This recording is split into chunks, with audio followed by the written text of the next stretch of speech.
Good afternoon, members, officers and no members of the public. Welcome to this meeting of the Scrutiny and Overview Committee. My name is Councillor Graham Cone and I am chairing this meeting. My Vice Chair is Councillor Stephen Drew, sitting to my right. I will introduce other attendees when I invite them to speak. Those in the chamber are reminded that this meeting is being live streamed.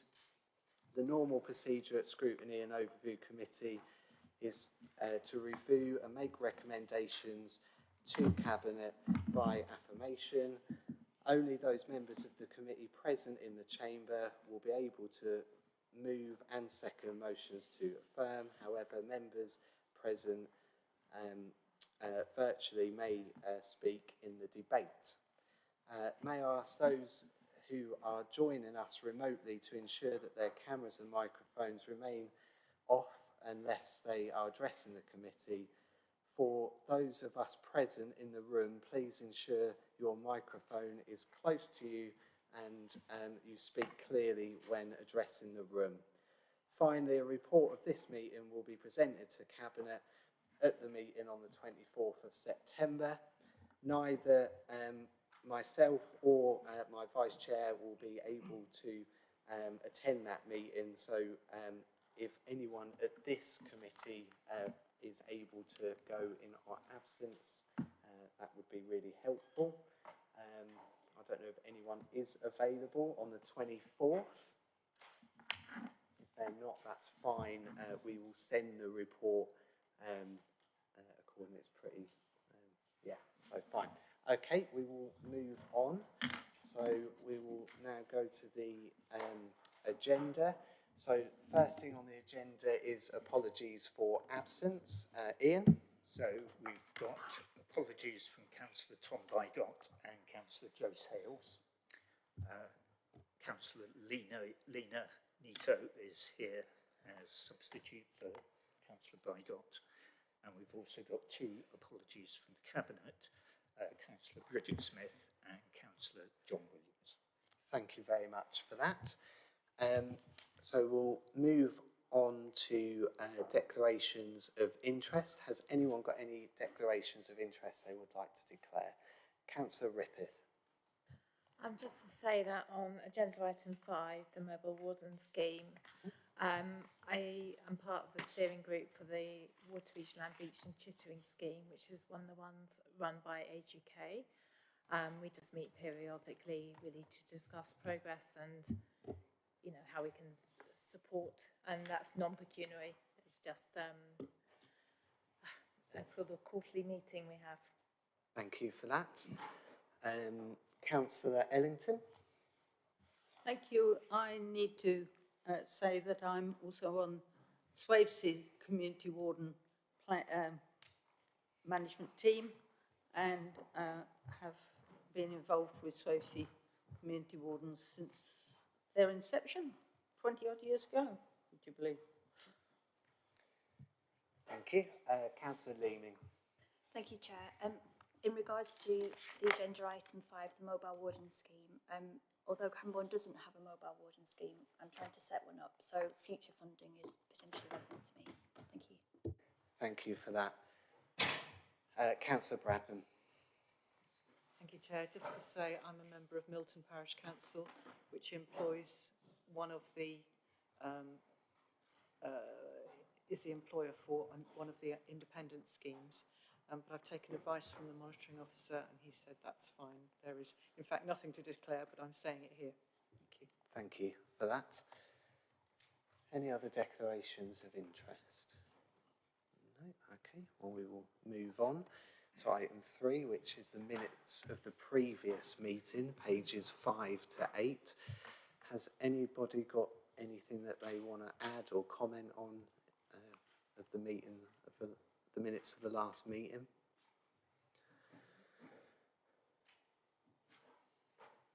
Okay, I was also happy with them. So we will move on to item 4, which is public questions. Ian, did we receive any public questions? No, we didn't. Okay, thank you for that. So we'll move on to the substantive part of the agenda, item 5, which is Mobile Warden Schemes Review 2024, pages 9 to 106. I will just go straight into questions on that.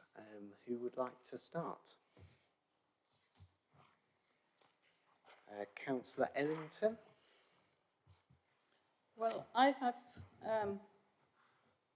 6 recommendations on my list, but we could do two or three for a start. Let's do 2 at a time, and then yeah. Right.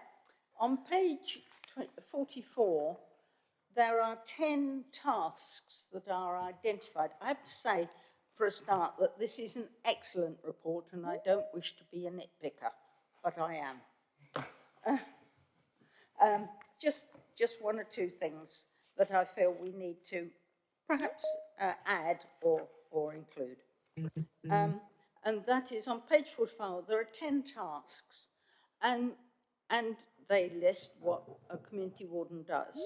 But the most important task, as far as I'm concerned, and I believe as far as relatives of people who use the service is concerned, is that they make daily contact, and that is not included in this 10 list. And I think the majority of mobile warden schemes do a daily either visit or phone call and ensure that the person hasn't had a stroke or something during the night, or hasn't fallen, or any of those other nasty things that happen to elderly people when nobody else is around. And I think that is quite important to add. It is put in other places in the report, but when it comes to looking at those 10 key things, I think that ought to be added. Right, that's number 1. Yeah. Number 2 is there are 51 villages served by South Cambs and the mobile warden schemes, which is nearly 50% of our villages. But if we are to proceed with growing this service, which those of us who are involved with mobile warden schemes think it's the best thing since sliced bread, we need to find out why the other 50% are not, have not got a warden scheme. And I think there is room for us, if we could get a better picture, if within this report there was a map that identifies which villages do have mobile warden schemes and which ones don't, and then we can see where the gaps are. Okay, and whether they're being served by some other service. It may be warm hubs or something else. So that's 2. Number 3 is, I believe some of the finance issues are around the fact that parish councils may have power of competence which allows them, if they have a trained clerk and 80% of their members are elected, they can make their own mind up how they spend their money. Now, I'm not sure how many villages have actually got power of competence, and whether that is a factor in being able for them to fund mobile warden scheme. But the other way that parish councils are funded is through the Local Government Act 137, which requires the precept to be divided into different categories of spending, and criteria for things like mobile warden scheme can come under the same heading as youth clubs or play equipment. And therefore, if there are competing ideas for the spending of that money, it can be quite difficult, and there are very strict criteria about how much money can be spent per person. It has to be related to the allocation of how much wealth or how much benefit individuals in the village are getting from that service in order to be justified to be spent under a 137. And therefore, you might not be able to allocate enough. So I'll shut up now. No, that's okay. Well, I'll come back to you for the future questions, but Henry Batchelor, please. Yeah, thank you, Chair. Good evening, everyone. So Henry Batchelor, Lead Cabinet Member for Communities. So, Councillor Langton, I'll try and take your questions in order. So firstly, around the list of 10 responsibilities of mobile wardens, absolutely happy to add in daily contact.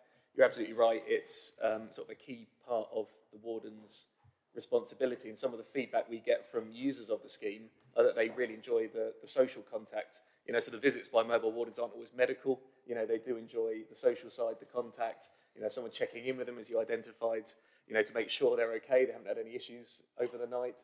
So, yeah, no, absolutely happy to add that in. I've got no issue with that at all.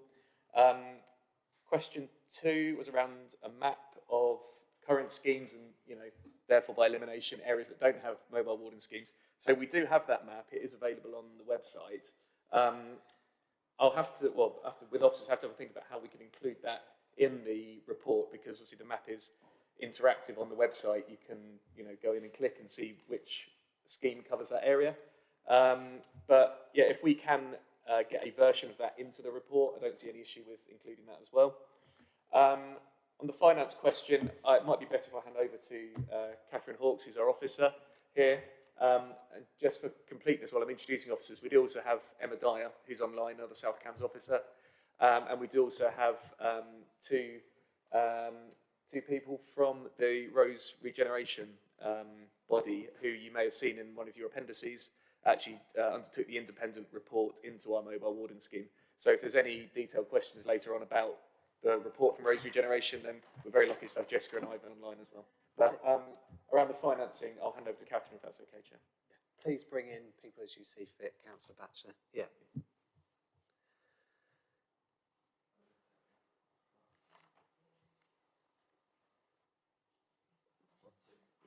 On? Yes, I think it's fair to say that a number of the community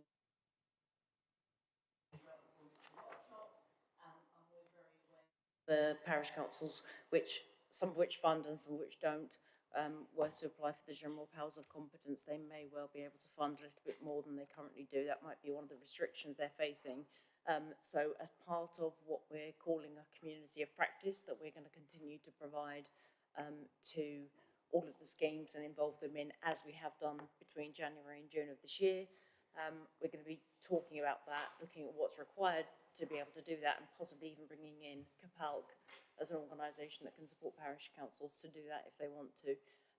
So it's just one of many factors that might be either enabling them to fund or holding them back. Thank you for that. Sue, I'll come back to you. Maybe what we might do, so I might bring some other people in and then come back to you. So if we go to Councillor Nieto. Thank you, Chair. I just had an observation. At my time at county, we had to deal with a lot of issues around people not being able to be released from hospital because there was not enough. They couldn't have any support at home, so there was issues with beds, and of course that cost huge amount of money. And so I was just wondering if the organisation that has undertaken this review, if they have considered that, the cost saving for the county in that sense, because all these people that are being supported at home after having an operation or being at home after being ill or something happening in their lives, it does have an impact in social care. And so it would be good to have the general overview of that, because I think county can also take some responsibility for that, not only the district. And the other point is around crime prevention. There was nothing on crime review in the sense of, I'm sure that at my time at county, when I was an officer, there was a lot of financial abuse and scams, and I know that usually, well, elder people, unfortunately, they do tend to fall for these type of things. And so I think having that support, somebody that is checking in on them and kind of that crime prevention could also be very interesting to paint a picture as to kind of further support and avoiding costs to the individual and further to the police also. So it'll be interesting to understand, because there was nothing on that on the report. So if we could just Perfect. think about that, that'll be great. Lovely. Councillor Batchelor? Yeah, absolutely. So first point on freeing up hospital beds. Yeah, absolutely. The mobile warden scheme does do that. We know that for a fact from consulting with users of the scheme. In terms of the county council's input, for those, Sue, for one, might well remember, the county did used to have involvement in the scheme, but withdrew it several years ago. I mean, it is something they are involved in the mobile warden scheme that South Cams run, albeit they don't contribute financially. And they have had a look at this paper before we submitted it to you as a scrutiny committee. You know, we don't know whether there'll be future involvement from the county council. That's not something I'm aware of, that they haven't indicated that they would sort of contribute again in the future. But yeah, but certainly in terms of the scheme as it currently sits, it absolutely does support the NHS in terms of freeing up beds and allowing people to be cared for at home. It does absolutely. Second question in terms of crime prevention around scams, might be worth me bringing in one of our colleagues from Rose Regeneration at this point. I don't know, Jessica or Ivan, if either of you can hear me online and might want to take that question on crime prevention. Ivan, did you want to come in there? Well, Jessica's really led on the field work, so she'll probably come in after I've just said a few words. Can everybody hear me okay? We can, yeah. Great, yeah. So the simple answer is that we haven't looked in any detail at crime prevention as part of the narrative we've had with the mobile warden schemes. We have looked at the cost savings arising from the warden's support around hospital returns and issues which are germane to that. And we have had, as has been indicated by Councillor Batchelor, a detailed discussion with the County Council about that. They have a range of other referral services which they feel should be the starting point rather than necessarily the work of the mobile wardens, but they do acknowledge there's a benefit in relation to that, because they don't commission the service, and it's therefore an indirect outcome from the work of the mobile wardens in terms of the way that they collect data. We don't have an immediate means of just pressing a button and saying, well, this is the number of people who are supported by a mobile warden, and this is the amount of cost saving that's been derived from the support for them. But we do have an ongoing dialogue with the individual schemes and also with Age UK, who provide a significant proportion of them, and it's relatively easy to get that additional data, which doesn't crop up in the report. I think it would be more problematic to get the data about the crime prevention outcomes, because I think that's probably more likely to be something which doesn't happen in a uniform way. And whilst there are case notes that kept, isn't as fulsomely recorded, but we would be able to say anecdotally that that's definitely the case from some of the interactions that Jessica's been able to map. So I'm sorry we haven't got that data just to immediately offer, but we do know from the discussions, and again we could include some further information, brief information in the report to the extent of the in inverted commas anecdotal information we've got from our dialogue with people, that they, both the crime prevention and the broader savings, and I think we can probably get some data on the broader savings, are things that can be directly ascribed to the work of the mobile wardens. But I don't know, Jessica, if you just wanted to add any quick comments to build on what I've said. So I think the antidotal stuff is already in there, and I think more work needs to be undertaken to understand that relationship between the schemes and the work they do and how they interface with the kind of the NHS and the adult social care systems. I can also tell you that the schemes, the wardens tend to work in the morning. So there have been examples where schemes have been really keen to help with hospital to home discharge.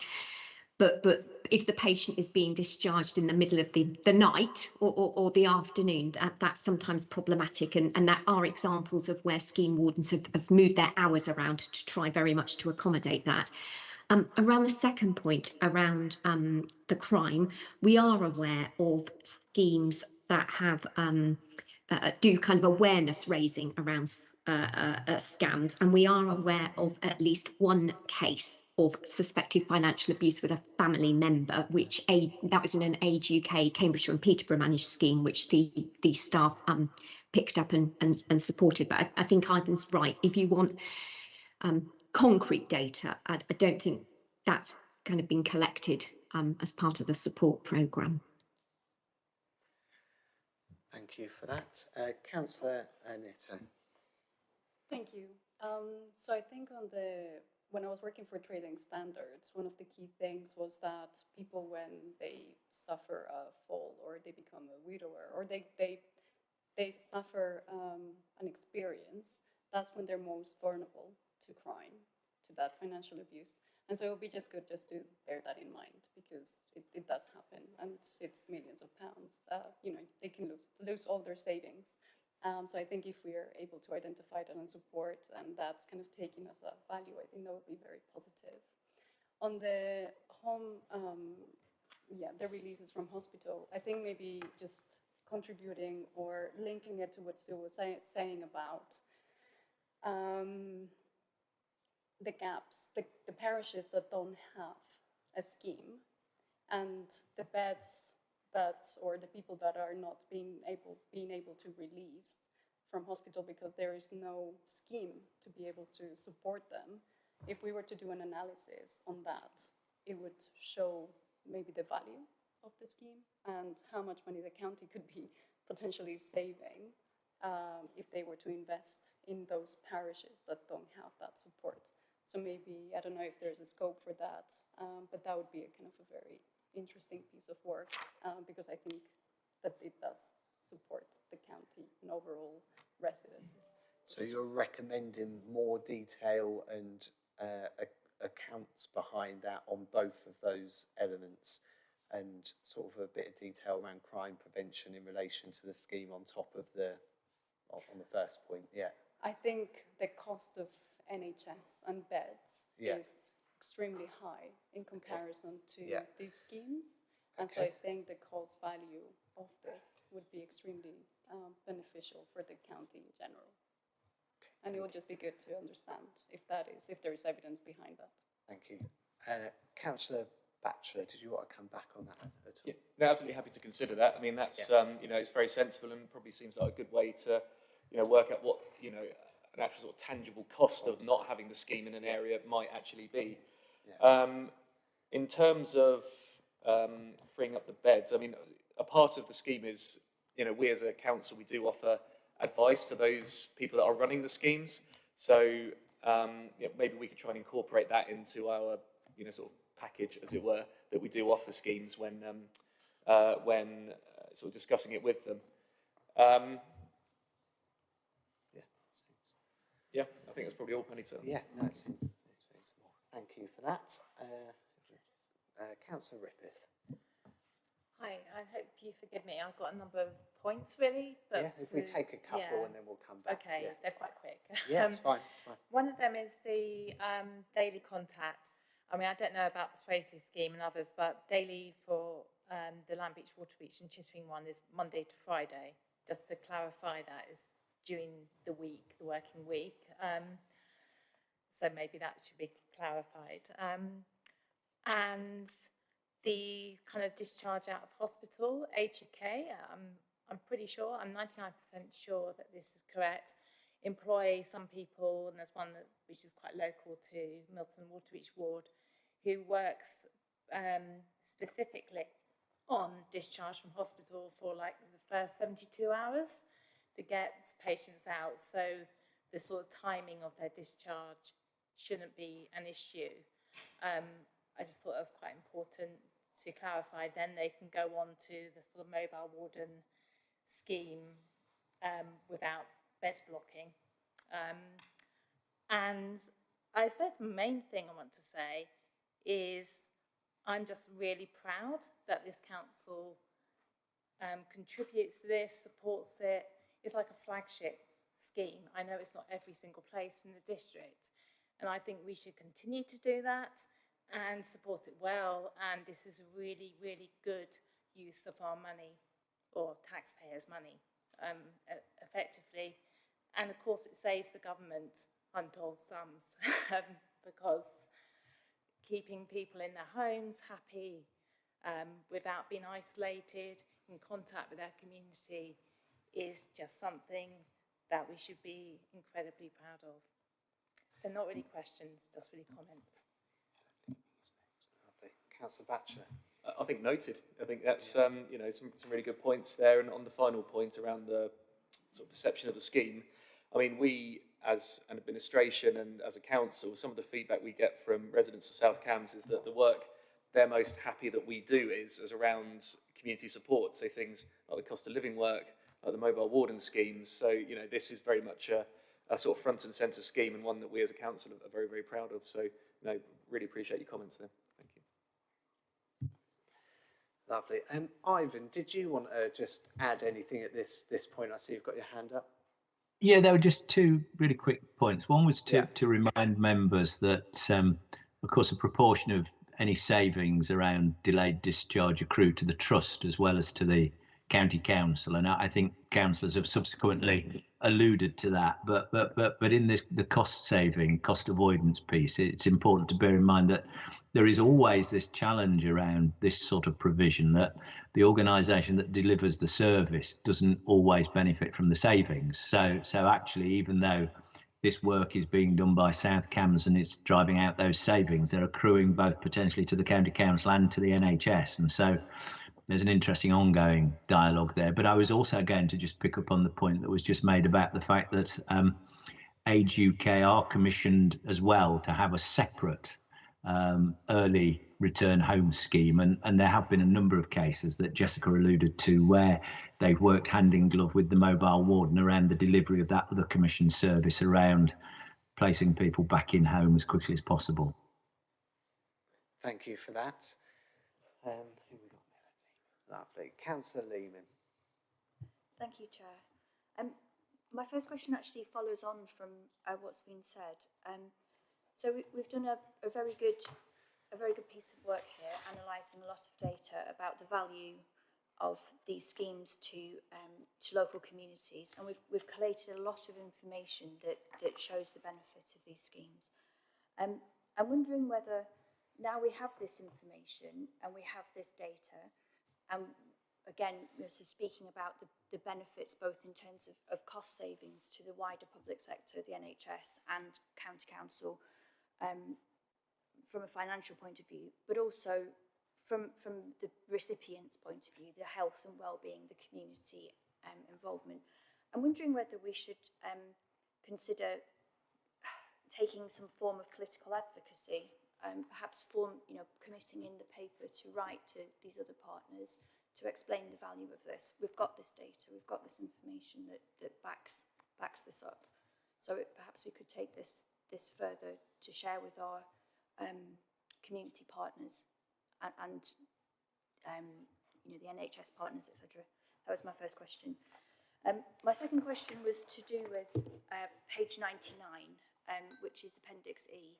This is the funding plan over the next 10 years, which shows the core funding for existing schemes raking down gradually. This is a proposal.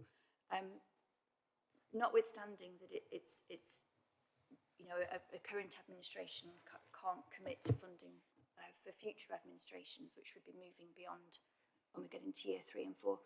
I wondered whether within this we could commit to providing support to existing schemes, signposting to alternative grants, helping them speak to their clients about potentially charging them more fees, sort of thinking about the full picture of how this funding gap that this table implies, how we can support the existing mobile warden schemes with this transition. Thank you. Yeah, thank you, Chair. So first question, yeah, absolutely good, great idea, sharing this data with our partners. I mean, we do on a sort of very basic level, but I mean, I don't see any harm in sort of, approaching some of our partners more officially, with this data, saying, this is what we found out from, really drilling down into this scheme. These are the benefits of it. So, I don't see any issue at all there with sharing that information. Regarding the funding, yes, absolutely. We do offer sort of support to people that do run the scheme. If you look in Appendix B, you might see we've actually already listed some other similar services that are available in Cambridgeshire. Not all of them do exactly the same thing as the mobile warden scheme, because obviously if it did, we wouldn't want to duplicate their work, but there are similar services there. And I think, as I mentioned in answer to a previous question, what a part of the sort of the packages from South Cambs is it's supporting actually running the scheme. It's sort of business support, because you do need to have a level of financial savvy to actually manage these things properly, taking into account different levels of contribution from different parties. And obviously the reason it tapers off is because ultimately we want these schemes to be self-supporting. That's why we want to sort of taper the funding off from us as the local authority, but eventually have the schemes, running themselves, and then they can grow and expand on their own. And you'll also notice that the second line in that funding table, we are still committing an amount of money every year to to help support new schemes if they want to start, like Camborne, for example, or equally if existing schemes need to expand because the popularity of it is increasing year on year. So yes, absolutely. I think all those things you mentioned are there, and we are committed to carrying this on. You may notice as well in the same appendix that we are planning on reviewing this every 3 years. So if it turns out there is something different we could be doing, then we're happy to review that and alter as needs be after year 3. But yeah, thank you. Thank you for that. Councillor Lehman, did you want to come back on that at all? So I attended a few of the workshops that Rose Regeneration ran, and they were really helpful and very supportive for the mobile warden schemes. And I think historically, because they've sort of developed in isolation, I think the groups found it very helpful to share information amongst themselves. Would part of the continuing support be continuing to run those workshops, or sort of facilitating those gatherings of the mobile warden schemes? Councillor Batcher. Yes. Thank you. Lovely. Councillor Earl, I think next. Yeah.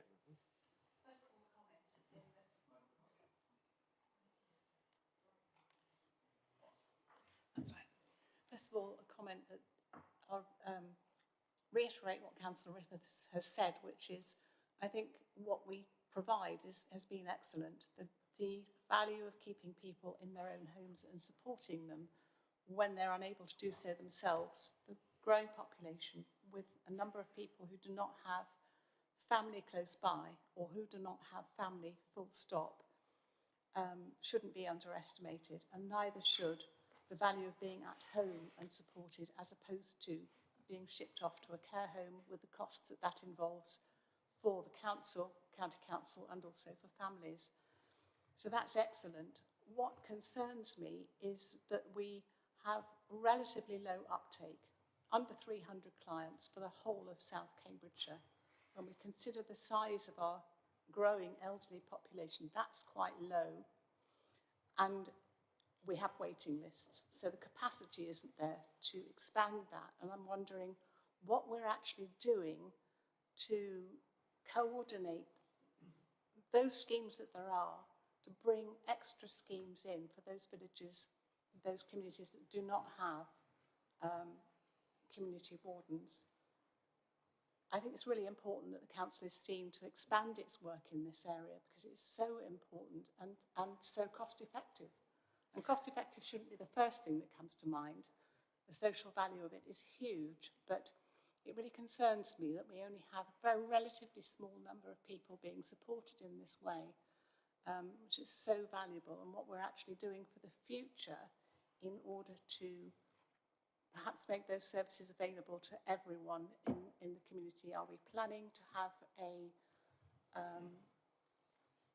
investigation by someone like the organisation that's done this, or what are we doing?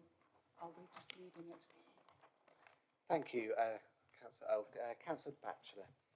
Yeah, thank you very much. In terms of sort of take up, I mean, I think historically the numbers have always been roughly steady, because obviously, given the nature of the people that have been looked after, people either leave the scheme or they pass away. So, you know, places do free up, as it were. In terms of the promotion of the scheme, I think it's probably better if I hand over to Catherine, and she can talk about what we're doing to promote this, you know, to the wider community in South Cambs. Yep, thank you. So a few years ago, we did a programme where we offered full funding to schemes, and then several new schemes came out of that. So I think it was 6 new schemes started as a result of that programme. So we've been out and offered that kind of support. Emma's created a toolkit for how to set up and run a mobile warden scheme effectively. So that's there now on the website, which is where the map can be found to see which areas are covered by which schemes. The idea is, and going back to an earlier question, is to continue the community of practice that we've had running for the last 6 months, so that we can help schemes. And one of the themes that we want to cover is promotion and how to attract new members. I think part of the challenge there is that it's not always the client that pays for the service, it's families, and the challenge is in schemes being able to attract or promote their service to the families when the families aren't local. So you've not got a local market, so to speak, of the people who will actually buy into the service. And another issue is that sort of funding side of things in terms of parish councils and their general powers of competence. Some parish councils do fund and some don't, and that's often prohibitive in terms of schemes setting up. We also know that we need to do quite a bit of work to support groups that might want to set these schemes up in terms of their governance and the insurance issues. So all of those things will become part of what we do as part of that community of practice. But there is a growing ageing population in South Cambridgeshire. We all know that, and we all know which areas have the oldest and the highest concentrations of those older people. And so we want to make sure that, and certainly in those priority areas, but also across the rest of the district, we've got services, which is why there is an amount left in that budget that's ring-fenced solely for new schemes to be set up, or for existing schemes to expand into another parish. And we're hoping it will grow. It's grown from 1/3 of our parishes being covered to now nearly half. So it's getting there slowly. Thank you. Councillor Earl. Thank you very much for that. I do think there is a role perhaps for South Cambs to oversee, provide support to these schemes on an ongoing basis to make sure the ones that we've got are actually well supported in terms of governance, encouragement. It does rely a lot on volunteers. It's a big thing to run, but also to bring other people into it so that we have 100% of the parishes supported, not just under 50%. Thank you for that. And I think there are various bits, as you say, Councillor Earl, that allude to that in the report as to how you're going to build on the success of that we've had so far. But as a recommendation, I think a real focus on that to try and expand that as much as possible, I think has been noted there. Lovely. Councillor Peter Sandford. Thank you, Chair. Can I ask what level of financial scrutiny has been applied to the accounts of these schemes? In Appendix A, I read that schemes in Fulbourn and Tewisham closed last year because they are no longer financially viable. Appendix C seems to list many of the schemes are carrying hefty deficits. Are we sure these schemes are viable for the full 10 years and our taxpayers, council taxpayers' money won't be lost? Councillor Batchelor.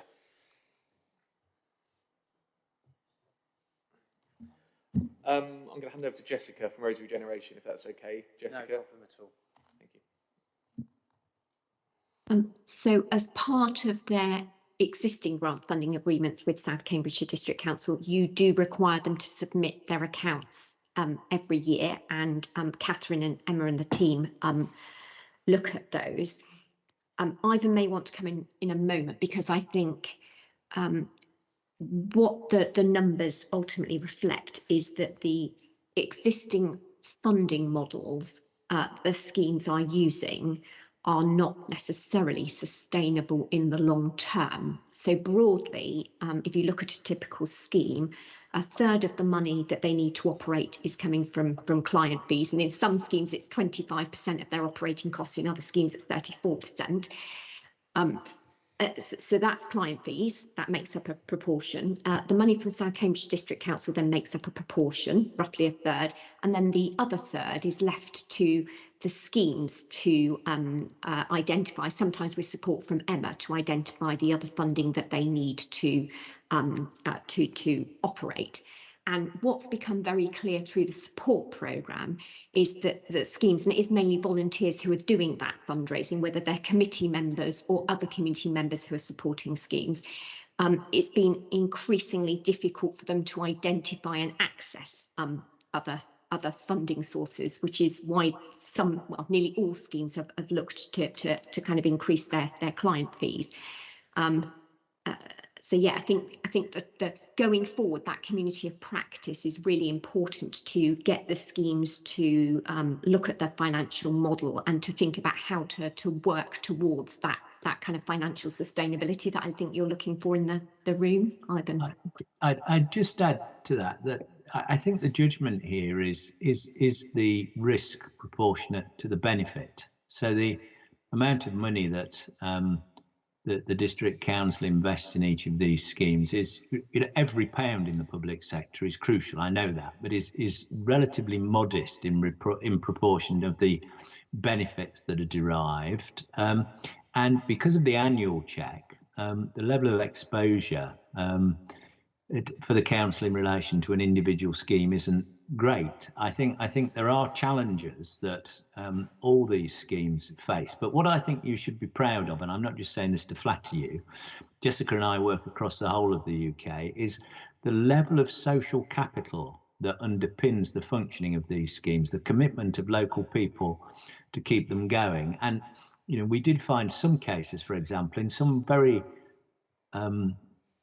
occasionally where people couldn't afford to actually make a direct payment, and nobody who has become accepted to these schemes has been, in inverted commas, removed because of a lack of ability to pay. And therefore, I think there is real community capital that underpins these schemes, and the level of individual risk around a scheme failing is so relatively small that I don't think, in proportion to the benefits that are derived, it would be an issue, in terms of my experience of having been a director at a county council, that really ought to worry you significantly in terms of the level of exposure you've got to individual schemes, albeit I do accept the point that's made that every pound of public money is important.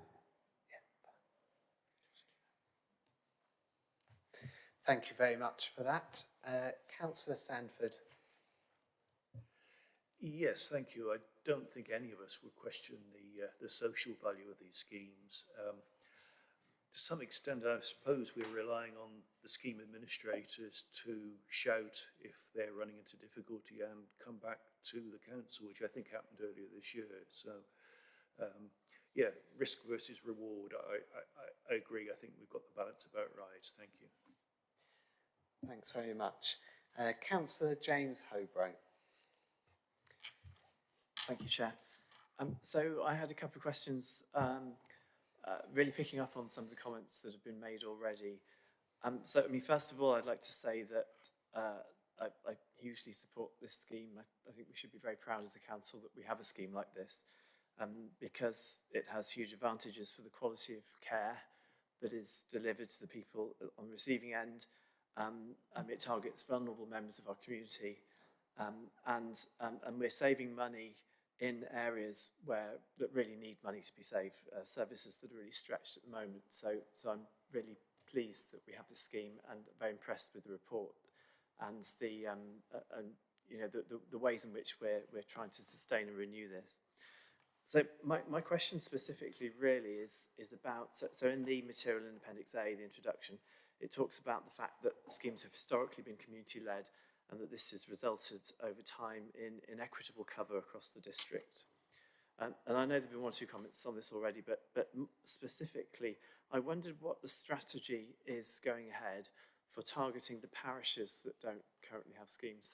So I'm a ward member for a ward that has no mobile warden schemes at the moment, and having sort of informed the parish councils and talked about it in newsletters and things, I'm thinking, well, what could I as a ward member do further, and higher up, as a council? Do we have a strategy for targeting those parishes and wards where we know that there isn't coverage?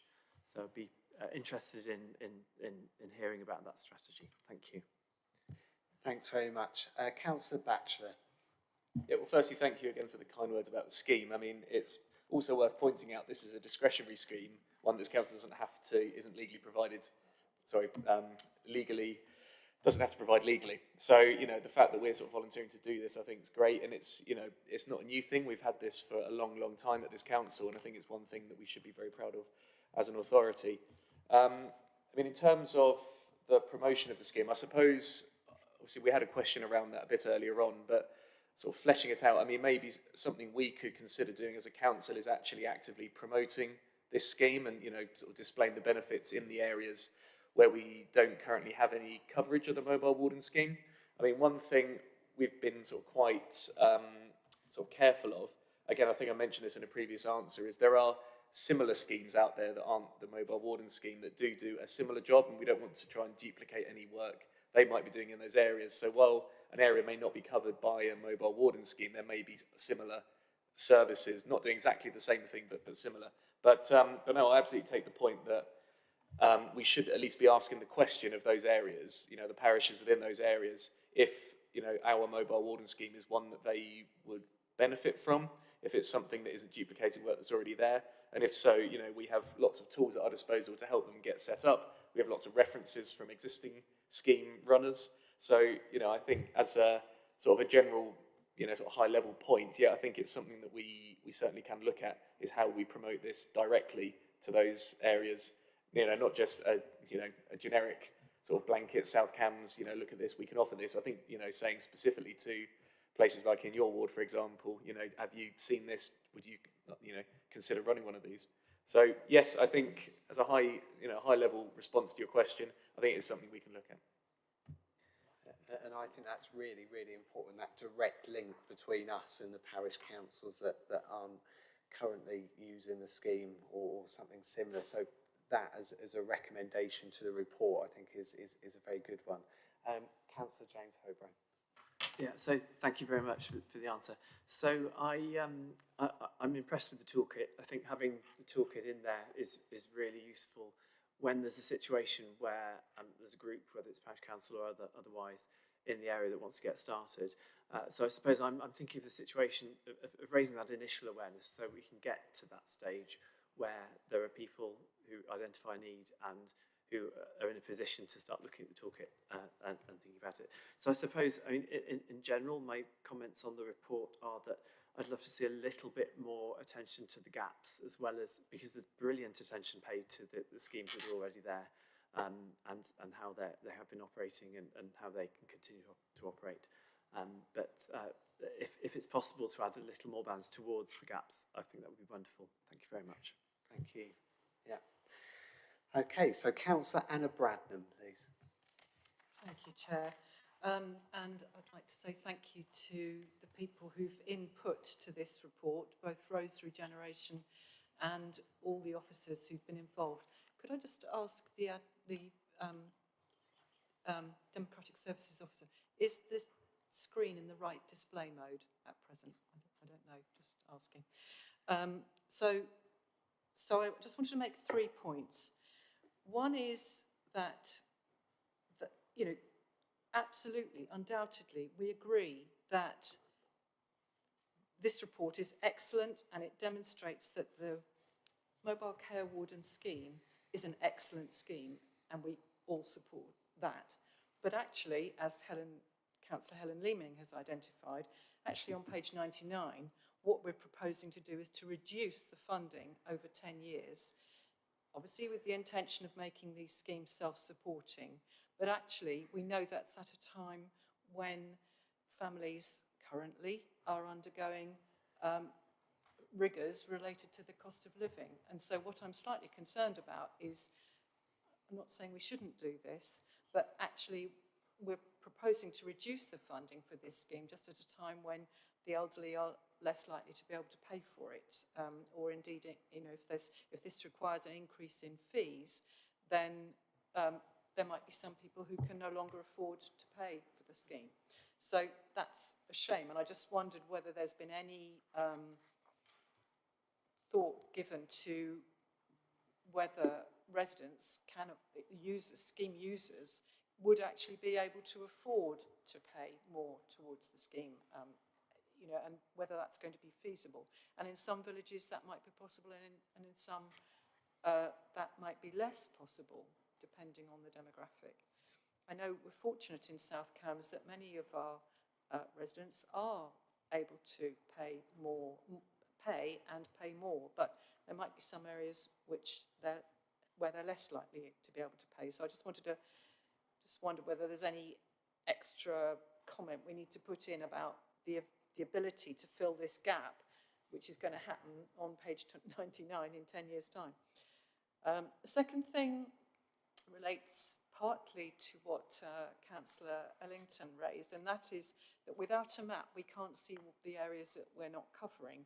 So what we're aware of, aren't we, for all carers, is that the longer you have to drive between your clients, the more costly it becomes per client.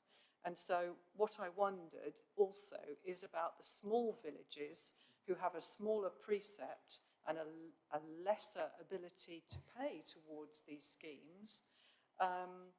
You know, are those small villages going to be able to, with the best will in the world, it would be great. And it might well be that in the smallest villages, these are where the eldest, most isolated residents live and cannot get so easily to community events and hospitals and that sort of thing. And they might need this even more. So, you know, if these blank spots are places where we've got widely dispersed, smaller villages with a lower precept, then we might need to look a bit more carefully at that. With regard to making sure we have support. Right, so that's about, those 2 comments relate to the scheme itself. But just as a general point, I'm sorry, Chair, I should be talking to you, but just as a general point, as a separate part of my responsibilities, I've been fortunate enough to have regular meetings with managers of independent care agencies. Okay. Now, what strikes me about that is that I mentioned today to them that I was coming to discuss this at this meeting, and they said all of the things that were mentioned on, what was it, page 44, that also Councillor Ellington mentioned and wanted to add something, the 10 things that we should be doing, that all care agencies should be doing. Sorry, I'll find it in a moment. Yes, page 44. All of those things are things which any self-respecting ordinary care agency, so this is paid domiciliary care that a resident might be paying for, all of these things are things that a good care agency care worker should be doing. Yeah. So we might be, so just bear with me a moment. Briefly, and then we'll let Councillor Batchelor come back in. Just bear with me. I'll complete the story, as it were. So good care agencies, and these are often independent ones who are able to pay their staff wages above the minimum wage and who are able to engage private clients who are delivering their work for private clients are able to charge fees which enable them to have the time to do this 1 to 10 things. Whereas, and I'm sad to say, that care agencies who are working on a county council contract are subject to the fees charged by the county council and therefore cannot pay the higher wages and are not able to deliver that sort of care. And so I wonder whether it's the care agencies who are working on county council contracts where we are picking up this extra need from, because these are the people who can only give you 10 minutes and rush off to the next client because they've had to have a lot of clients on their books in order to be able to balance their financial books. So, you know, we're part of a big network here, and it's admirable. And as you've rightly pointed out, Councillor Batchelor, this is discretionary work.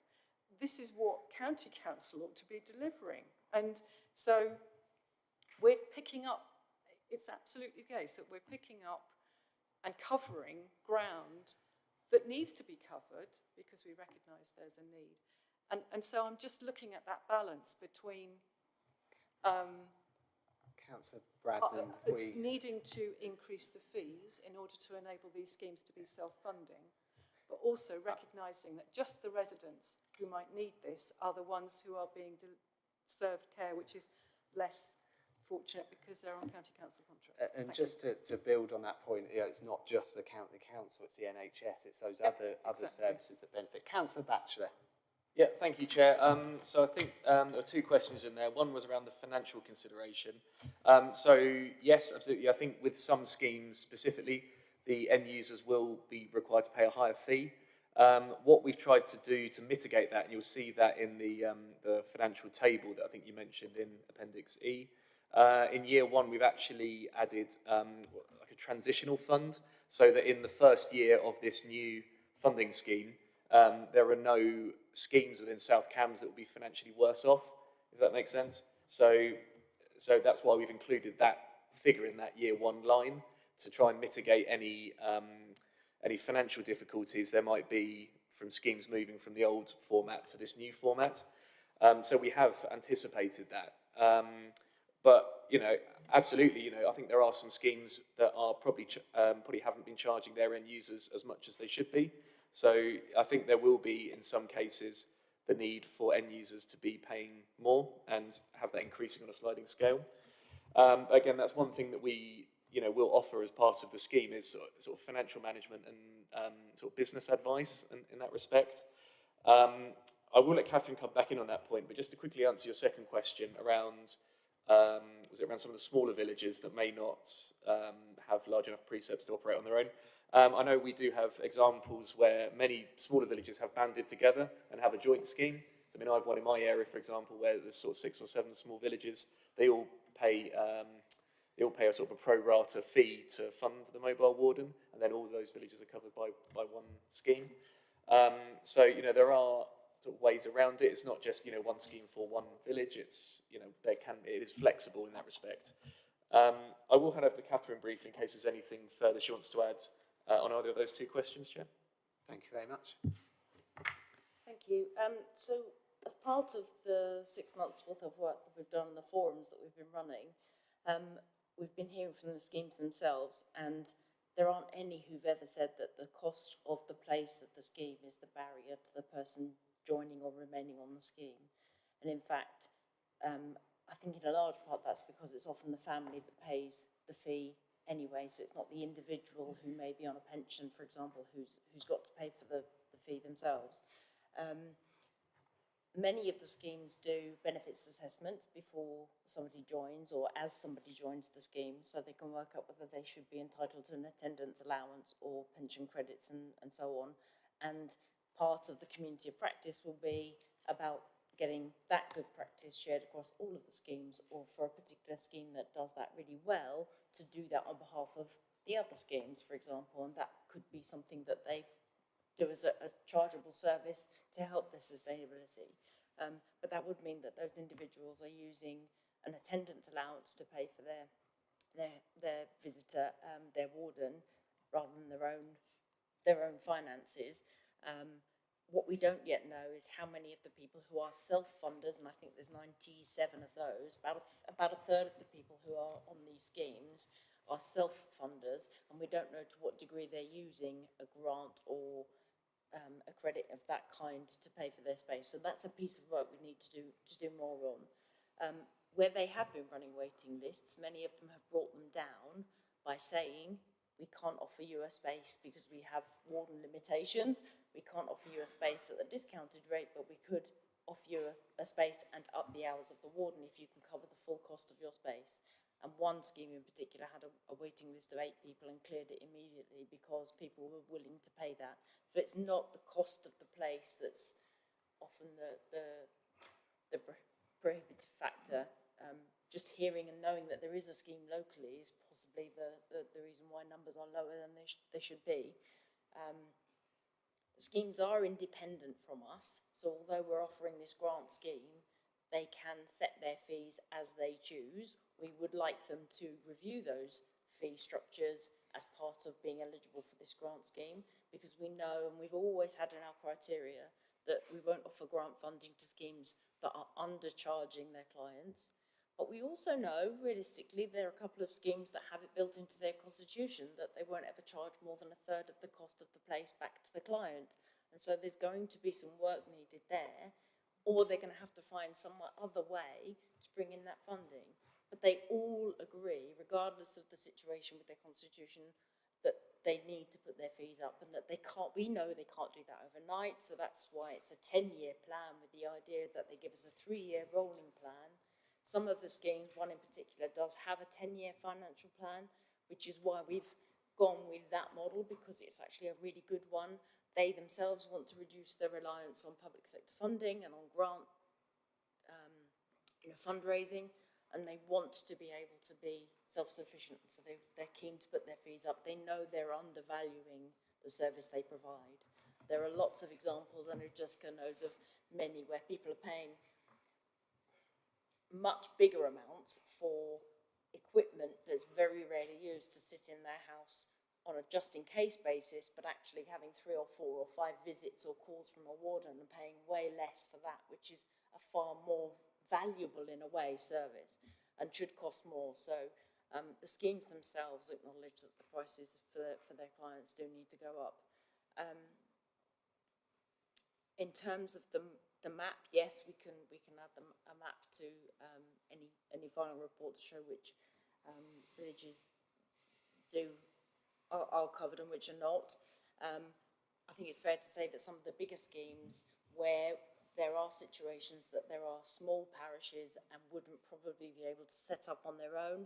There are schemes that have, if you like, taken over a parish and gone in and used their economies of scale and sent their wardens to cover a different patch. And that's part of what is in that line for expanded and new schemes. The idea of development is that an existing scheme could ask us for a grant towards the setup of another warden to cover another parish. So we're and to support another parish to get their finances in order, for example. So that's quite a flexible pot that we'll use to make sure. There's another thing I perhaps should have said in terms of addressing the gaps, to try and expand the coverage across the district. Thank you very much for that. I was just going to come back to Councillor Bradnam. Have you got anything? Thank you very much for those responses.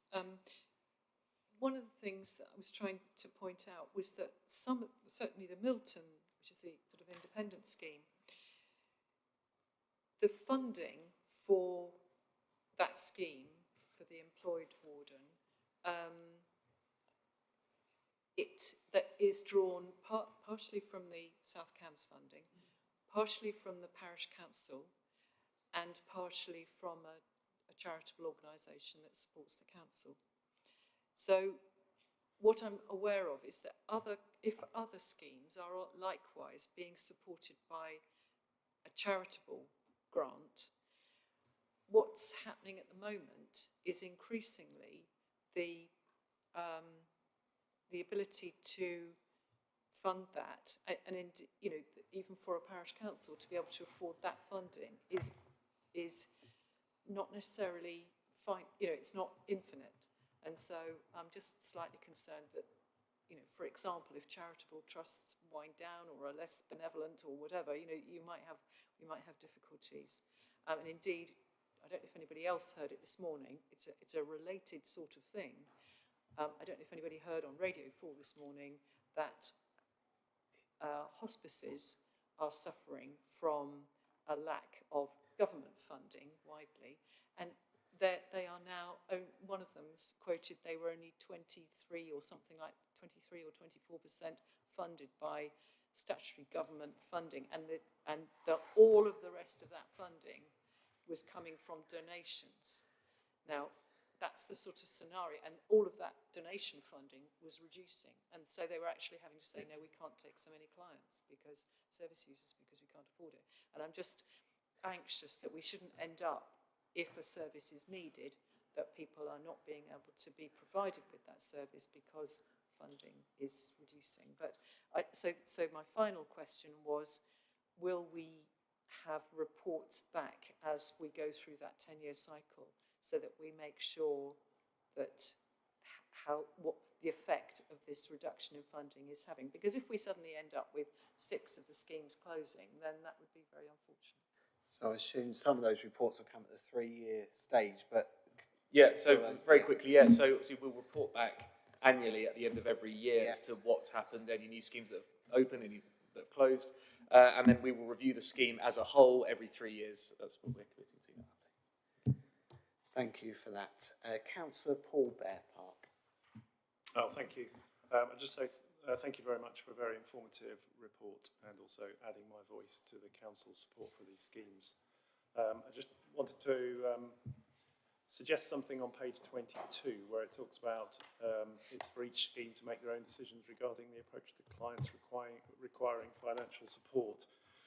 So obviously there is a you know, it's not going to be consistent in terms of charges, in terms of the level of support provided and where the support is provided, but it would be good if we could have also perhaps maybe if the council could provide some guidance to the mobile warden schemes about financial support, because what we don't really want to have is a very inconsistent approach to this across the different schemes. And I just wondered if the council could provide some guidance, perhaps in the toolkit or something, maybe just to try and make that a bit more consistent.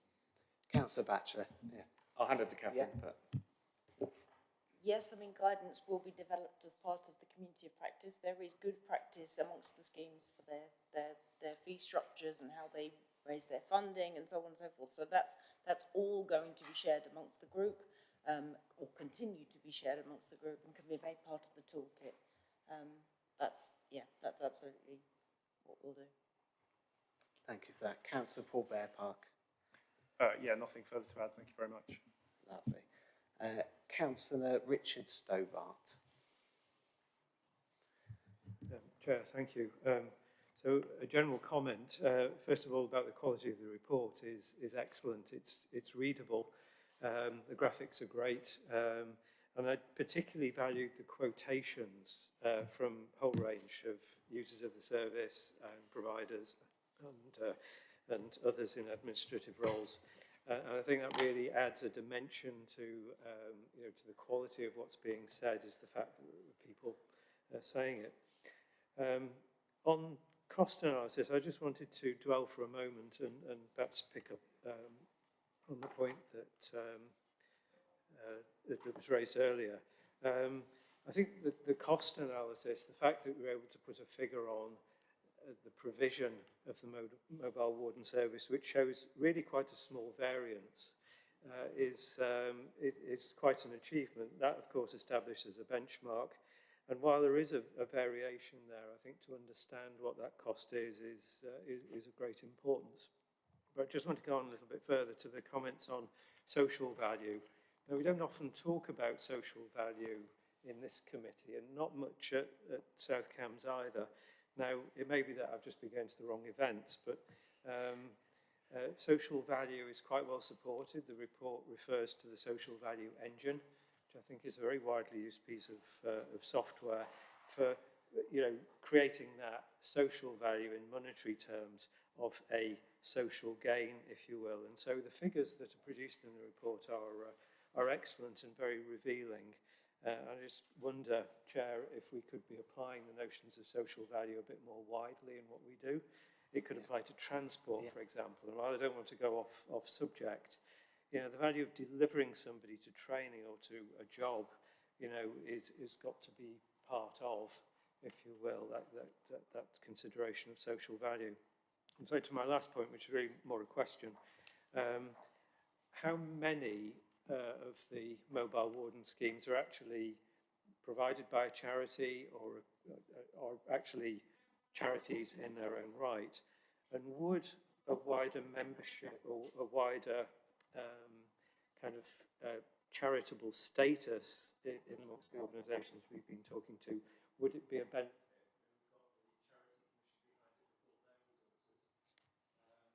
I know Girton Town Charity, for example, which I'm quite familiar, provides a mobile warden service fully funded by the charity. So would the charity sector actually bring something to bear and help with some of the kind of issues that we've been talking about? Thank you for that, Councillor Stobart. And I think that there is a huge community, aside from the users of this scheme, the people involved in delivering that, whether it's a parish council, a charity, residents working together, bringing people together to address this problem. I think you're right that there is something that we could really highlight as a success of this. Councillor Batchelor. Yeah, thank you, Chair.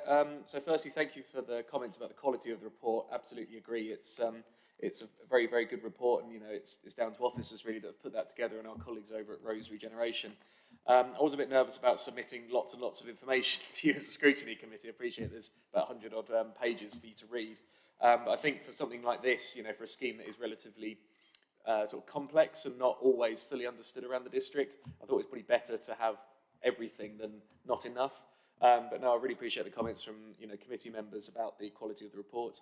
So we're questions around, I think, social value and can it be applied to other elements? I think probably the answer is yes, is the answer to that one.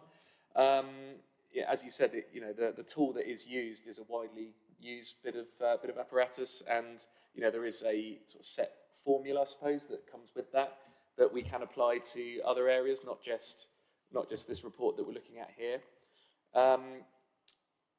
The question around charities, yeah. So currently, we don't have a huge number of charity-run schemes. Obviously, Age UK do run or have input into a large proportion of that. But yeah, in terms of sort of reaching out to others, yeah, it might be something that might be worthwhile doing. I mean, I said a lot of it is community-run, I'll say, rather than charity-run. So yeah, I mean, it might be something we could consider, but we're happy to take it away as a recommendation, and we can certainly look at it. I don't know if any of my colleagues want to add anything to that. No, I don't think so. So yeah.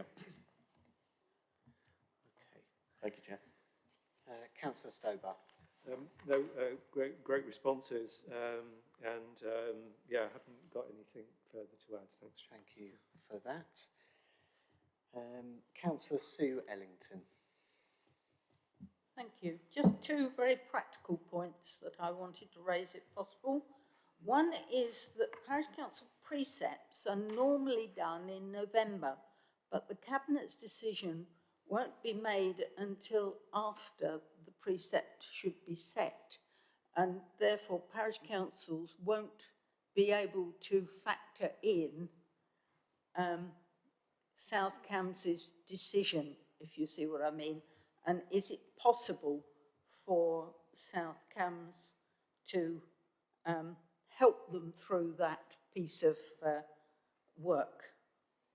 And the second one is that the payment scheme is based on the numbers in each scheme, the proposals at the end of the document. And these numbers at the moment are taken from last June, and really we need a system that is a little bit more sensitive to today rather than last June for numbers of people on the scheme. Okay. Thank you, Councillor Ellington. Two very good recommendations there. Councillor Batchelor. Yep, happy to take them away. Just in response to the first one around the finances, yeah, we understand the timings around Parish Council's precept setting. I think that is one of the reasons why we have in year one applied a transition fund. So if there are any sort of schemes that have Parish Council input, for example, and they need to set a precept for it, we've sort of allowed, you know, very specific amounts of money to help them with that. So yeah, absolutely, it is. We are aware of the dates, but we're hoping the proposal we've put here will negate that. Sorry, I've completely forgotten the second question. Apologies. Councillor Ellington. The finance is based on the numbers in each scheme in the document, and we need a system that will be more up to date with the numbers in the scheme when you actually pay rather than last June. Okay, so I think, yeah, so I think the numbers we have are from this June, so June 24, so what, 3 months ago? Obviously, before we start the year one scheme, we will use the most up-to-date figures. So, yeah, hopefully that reassures you, but yeah, for the purposes of this report and when it was written, I think we had to use the figures we had at the time for this report. But absolutely, we'll take that away. Councillor Ellington. Thank you very much. No problem at all. Councillor Judith Rippeth. Thank you for letting me have a second go. One thing that I was going to ask was social prescribers are, of course, really, really helpful with advertising and that contact, direct contact through the doctor's surgery with schemes, and probably with new schemes as well, to try and get them set up and running and to keep the numbers, you know, to as full as they can be within the capacity of a scheme. Yeah, I think we've really benefited in Lamb Beach, Waterbeach and Chittering with the new, not so new now, social prescriber who's really proactive with this. And I wondered if South Cams could work in any way more closely with them, or more direction as part of that advertising. I'm sure we do to an extent anyway, but whether that would be possible. And then my final point was about pensioners' ability to pay. I'm sure in most cases they can, but sometimes I think people just naturally think, oh, I don't think I can manage this. And yes, they get a free trial for a couple of weeks, but I think pension credit for those who are on it needs to be flagged on the website a lot more. I had a look under the cost of living crisis page on the website, and especially with changes, i.e. the winter fuel allowance is going to be, you know, removed from the majority of pensioners, that and those who are eligible for pension credit, to make sure that they are actually claiming it, because I think there's large numbers across the country who just don't. So I don't know if there's any way we can put that forward. And maybe, to be a bit cheeky here, but the County Council with its Household Support Fund, if that could be linked in any way for those people who kind of fall between the middle when there's that sort of, you know, the cliff edge in the gap in between. Sorry, I was directing it towards you. No, it's fine. Yeah, to the chair, just ways of trying to keep the viability of the scheme going and make sure that people can access them. Agreed. And I think the one around benefits and what people are claiming is a really important one, because I think what you will often find is that people are not claiming their full entitlement, partly because they don't know it's there, but the mobile wardens have a really key role to play in making people aware of what they are entitled to, and as you say, that may lead them to be able to pay for that scheme. Yeah. Can I? Yeah, Sorry. of course. And with that, if the mobile warden's there, and I know not all pensioners are really techie, but if the mobile warden can then sort of say, agreed, look, here it is on the website, let's have a look at it. It's kind of in black and white. and see if you can get some extra help. And I think that benefit could almost be highlighted a bit more in the report around welfare and people getting access to that welfare, help with IT, etc. around that. Councillor Batchelor, sorry to interrupt. No, that's okay, absolutely fine. So, yeah, I mean, again, no issues of highlighting any more of the services we have in the report. To give you a pretty more detailed answer, I'm going to hand over to Catherine on the question around pensions. But the initial one around social prescribers, yeah, again, absolutely, we do work with a lot of social prescribers in South Cambs already, but, I don't see any disbenefit in, expanding that work that we do with them. And obviously, local knowledge about who the social prescribers are would be really useful for us as a council. But as I said, I'll hand over to Catherine for the question around pensions. Thank you. Well, and sorry, firstly, just on the issue of social prescribing, we know from the work that Rose have done that there are schemes referring to social prescribers so that their members can access other services that they're aware of, and there are social prescribers referring people that they're aware of through their work back to the schemes. So there is already some really good work with those social prescribers. They're not all doing it. The social prescribers don't all work in the same way.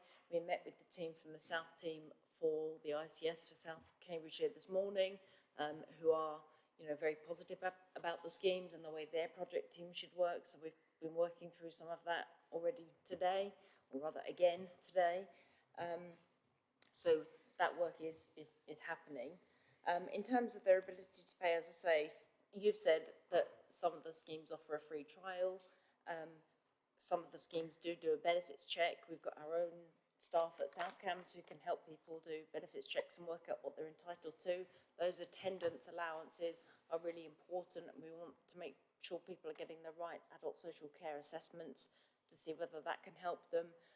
We've also, since we started this project, acquired LIFT, the Low Income Family Tracker, as a council, and we should be able to use that system to identify people who either should be receiving this kind of service and or those who might not be claiming the benefits that they could be using to pay for this sort of thing. So that's another way in which we can identify and target promotions towards people that should be using these schemes.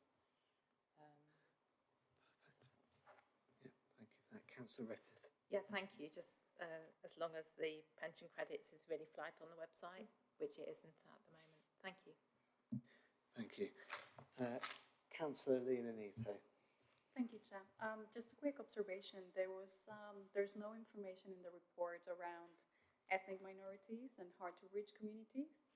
Our communities are quite diverse, so it'll be interesting to understand what is the users' demographics, if it was possible, and maybe there could be language barriers. So what are we doing to support the schemes so that they can reach individuals from different communities? Thank you. Very important point. Councillor Batchelor. Yeah, thank you, Chair. I mean, I know we do have sort of very detailed demographic information on all residents of South Cambs, not just ones that use our particular schemes. Obviously, we will have access to that. Whether we can incorporate that into the report, I'll discuss with officers or not. But if we can, then I don't see any issue in including that. Regarding the question on how are we sort of supporting smaller ethnic groups with access to this scheme, again, I'm going to hand over to Catherine to answer that one, if that's okay. Thank you, Catherine. Thank you. I think I turned that off from last time. Of course, anybody is welcome into these schemes. Nobody's ever, turned away on anything like those kinds of bases. If there are things that we can do to improve the toolkit, then of course we would. Emma has created a leaflet that details all of the different schemes. We can print that and produce that in different languages if needed. We will always do that in terms of any of the information that we've got on the website. So in terms of what we give out, yes, that's possible. I don't know whether Jessica would want to comment on any of the demographic information that she captured in terms of who's using the schemes, but we've possibly got access to that kind of data. But yeah, certainly they are marketed, if you like, as open and inclusive schemes of course, independent from us, but that's their general premise. Of course, you've got to be eligible in terms of age or disability, but yeah. And it might be interesting to see some of that, to see if there are sections of the community that are not accessing that support, and we could maybe target at those areas. Sorry, Councillor Lena. Yeah. Exactly that, Chair. Yeah. I think that's what we So- should be doing, understanding the users and the demographics to see if, if minorities are not using it, then maybe we should ask the questions why. Thanks very much. Yeah, lovely. Okay, does anybody else have anything that they wanted to raise on this section, or any questions or any other recommendations? Okay, right. If that is the case, we will say that we have noted the report and reviewed it and made recommendations to Councillor Batchelor, the Cabinet member, and we all agreed that we've done that this evening. Agreed? Lovely. Okay, so yeah, good idea. I think, would people like just a quick 5-10 minute break at this point before we go on to the next item? Does people need a comfort break? I think some people are indicating yes. We'll have a 5-minute break. Yeah.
Thanks very much. So we will now come on to item 6, which is 3C ICT Shared Services Review, pages 107 to 148. And you will see in there are some sections of this which are on exempt information papers. The meeting will be held in public. If there's anything that comes up that I see that contradicts the Act, I will intervene, but we'll start in that way. So I will firstly open it up to councillors to see if you have any questions on this item and anything you wanted to raise. Councillor Lena Nieto. Thank you, Chair, and thank you to the officers and to the organisation for putting together the report. I think we know that IT tends to be quite challenging when there are, I don't know if a challenge is the right word to describe this, but they tend to be delays and the cost tends to go up when there are projects like this. And so I know that in page 145 you have the transition plan and the governance and everything seems to be in place. I just wanted to clarify who is going to be managing this and how are we going to make sure that the time doesn't increase and the cost remains the same. Thank you, Chair. Thank you for that. Councillor Brian Milnes. Good evening. Evening. Brian Milnes, Deputy Leader and member of the ICT Committee. The answer to your question is that prices will vary and there's no guarantee of anything that we can do that's based on an estimate to guarantee that the prices that we have isolated, identified, will continue to be the same. However, there is a purpose in here of balancing the increased cost of the proposed increase in staff and seniority of staff with savings made elsewhere. And indeed, the whole purpose of this is to support the transition schemes that we've got to get much better value out of our IT systems so that we can automate more, we can do robotic automation, for example, using artificial intelligence, these digitization processes which will reduce costs. So we should be moving in the right direction. That's the purpose of this, or part of the purpose of this review, is to make sure that we get better value for money while improving our services that are digitised for the council. Councillor Nieto. Thank you, Chair. So I'm not questioning the value of doing this. It's just a project management question because we need somebody that is going to be taking this in a very thorough, robust way, that is going to manage this, that there's going to be accountability to avoid those cost increases and those delays, because there will always be, but if you have a good PM, then you will mitigate that risk. So I just wanted some reassurance that we're going to have a good PM. I don't know who is going to be, if it's going to be Huntington, the leader authority, or who is going to be really taking the whole ownership to oversee and to make sure that the cost increases, but not substantially. It's not going to be double or triple the amount quoted at the beginning, and that the time stays as the time, that we're not going to be delayed 2-3 years to do this transition. That is my question. Councillor Milnes. If I may, I'll introduce Graham to the Scrutiny Committee, who's the author of this report, who will perhaps be able to give much more detail, as he's very familiar with that. Please ask him to speak as you see fit, Councillor Milnes. Yeah, Graham, please. If you'd like to introduce yourself as well. Thank you. Yes. Good evening, all. It's a pleasure meeting all of you and working with the three councils. Just a bit about myself and background. So I'm one of the founders of TVI that did the work on this. I've been working in public sector IT leadership roles for the last 25 years. I've headed up about 8 different local authority IT services and run multiple shared services and also reviewed multiple shared services. So it was great to bring my experience to bear on this. I'm the author of the report, and I did draft the transition plan. The intent is that there is an overarching project manager sitting across all work streams. The name and the role of that project manager is currently being agreed between the three councils, but there is assurance that they'll look for a good, strong PM within the councils, and if that isn't available, then there is budget within the transition to bring in an external PM to provide that level of assured oversight that the council is referring to. So that is one of the key outputs and deliverables of the transition work stream, and there is budget for a strong PM oversight for this. Hopefully that addresses that question. Okay, I think we're just having some trouble hearing you. I don't know if we can turn it up a little bit. Yeah, okay, that's fine. Okay. Yeah, lovely. Did you come to an end there, or? Yes, and hopefully you heard all of that. Yes. Yeah, I think we got the gist and picked up most of that, I think, yeah. So, Councillor Nieto. Yeah, it would be great just if, I'm assuming that you have regular reviews to make sure that everything is on track, and if there are any risks that are, that are happening, that haven't been, that are not being mitigated, that it will be brought into your attention so that it can be dealt with. And if I... Oh, go on, Graham. No, if I may comment on that. So one of the aspects of the new model is that strong focus on governance, and it's one of the reasons why there is that detailed governance model in there, and the transition to the new operating model and to make sure that the deliverables are achieved will be embedded in the new governance model. So part of the reason for writing up the governance model and the transition plan both at this level of details to make sure that they both work hand in hand, and that there is that strong oversight through the governance model, which is detailed in the report. Thank you. Councillor Mills, did you want to come back in there? No? Okay. Councillor Nieto, happy with that? Yeah? Okay. So we have got Councillor Helen leaving. Thank you, Chair. I was sort of looking through the report, and I was trying to understand the interplay between the diagram that's on page 120 and the diagram which is on page 145. So my first question about page 120 is this the plan, or is this an aim? This table, which is the transition from current to future. I couldn't understand whether it was something that we were hoping to do or whether it was what we were actually going to do. Shall we take that first to clarify, and then that would lead, yeah. Councillor Brian Mills. Yes, there are a lot of charts in here, and this one at the top of page 140 that you reference is a from to, and yes, that's the plan. Is the brief answer to that question. Thank you. 120, yep.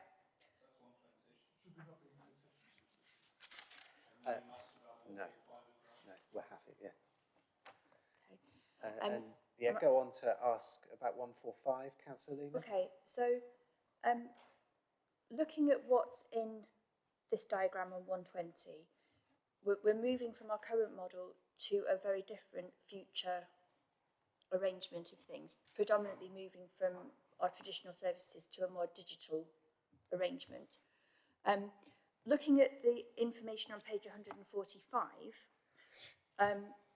we've got a list of things that are going to be part of this transition.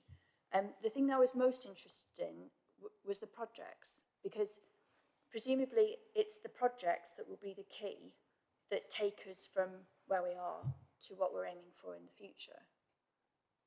And I wanted to understand whether the timescale of these projects here was realistic. I know it's not that this thing on page 145 isn't that we would do the projects in this time, but it's that we would plan and scope out and presumably write reports about the detail of these projects that we're doing, review and align processes. Do we have enough time to do that with the projects that are incorporated in this section here, and how many projects are there, and how significant are they? Are they small projects? Are they large projects? I'm trying to understand how feasible this timeline from October to January is, please.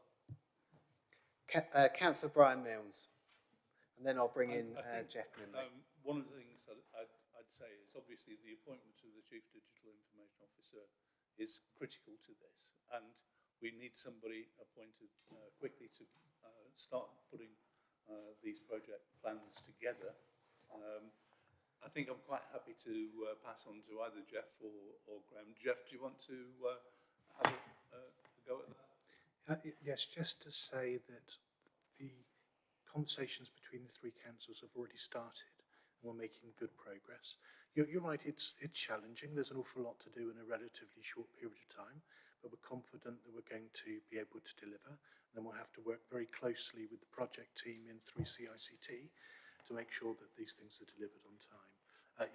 Councillor Milne is absolutely right that we need a really good digital lead at 3C to be appointed. But as long as that happens on time, I think we're confident that we're going to be able to meet the timescales. Thank you. Councillor Leeming. Thank you. So just to ask again, how many projects are there, and what sort of things are they? Councillor Milnes. Yeah, can we bring in Graham, who yes, we can. wants to offer an answer? Thank you. Yeah, yes, thank you for that. Not wishing to interrupt, can I just check we're okay to talk about this in open session? We are, yes. Thank you. Graham.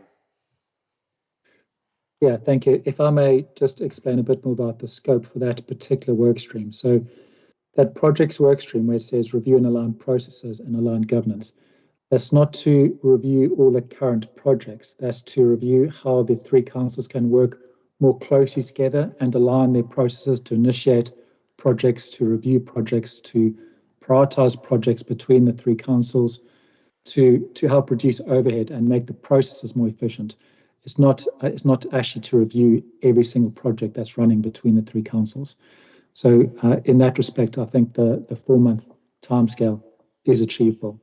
It's more of a project processes review work stream rather than to review all the projects in track, if that makes sense. Councillor Leeming. Yes, thank you. So if I understand what you've said correctly, this project's timeline is to do with the governance of projects and how that works between the three associated councils, as opposed to looking at what projects we have and planning what we're going to do with them. Correct. Okay, thank you.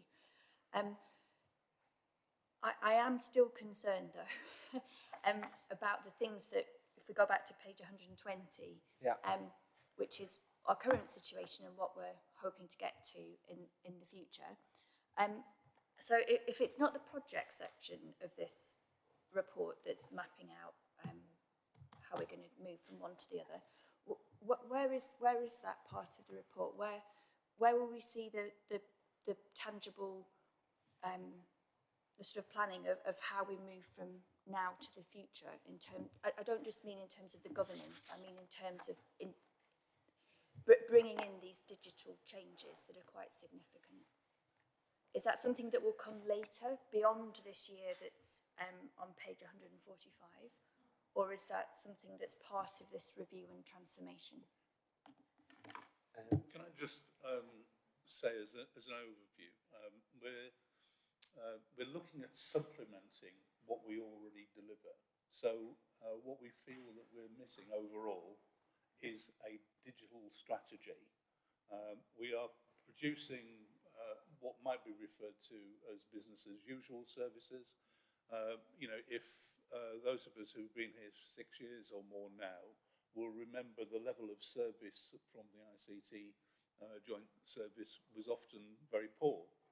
You know, we were suffering from outages and so on. Now, over that period, the service delivered by 3C ICT is much improved. It's much more robust. But now we want to do additional services that will produce better results for both us internally, but most importantly, of course, for our residents who are relying on us for those services. So the development of the digital strategy will come out of the appointment of the CDIO and the other senior officers in the ICT team. So there'll be an overhaul of what additional services we can provide on top of the existing services. So one of the things that we have achieved over the last 6 years is a convergence. We've reduced the number of applications between the three councils that we support, and that's made improvements. But what we are having is frustration from the officers and senior officers particularly of not being able to do more on the digital front. So that's why this supplementary approach is being adopted. I don't know if either Jeff or Graham want to make an additional comment to that. Jeff, did you want to come in there?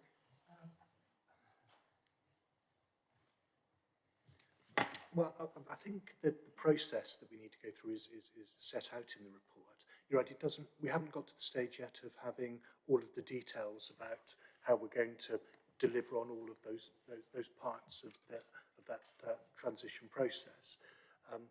Some of the reason that we've got money set aside in the report for the transition is to make sure that we've got the correct project management in place, that we've got the plan set out, but that work will follow on from if this is agreed by the three councils.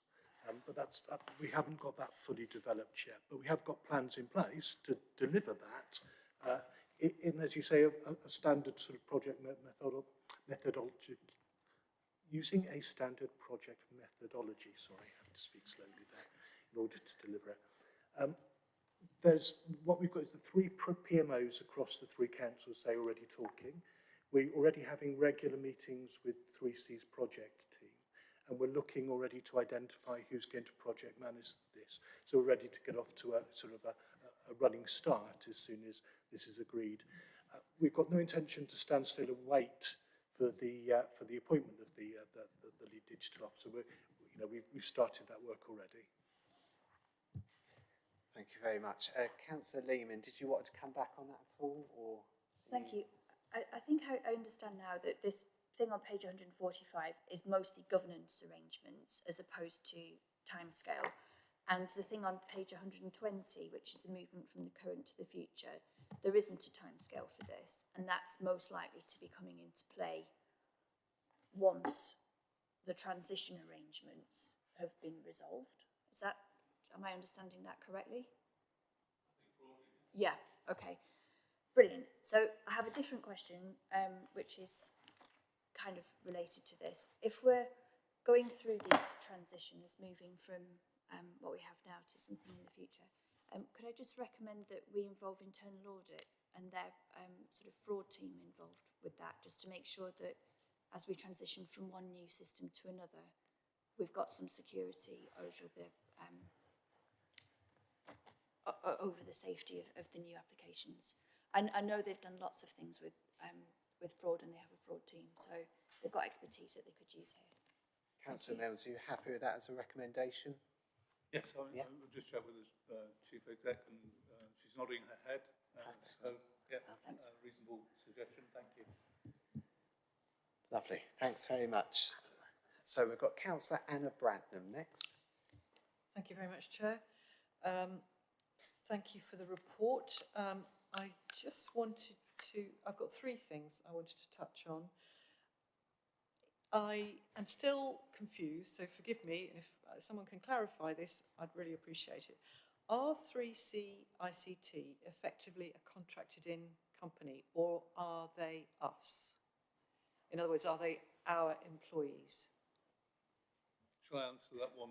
Yeah, happy to take that straight away. Yeah, so we, with shared services, each of the councils that were involved, whether, for example, it's in shared planning, are employed by one of the councils.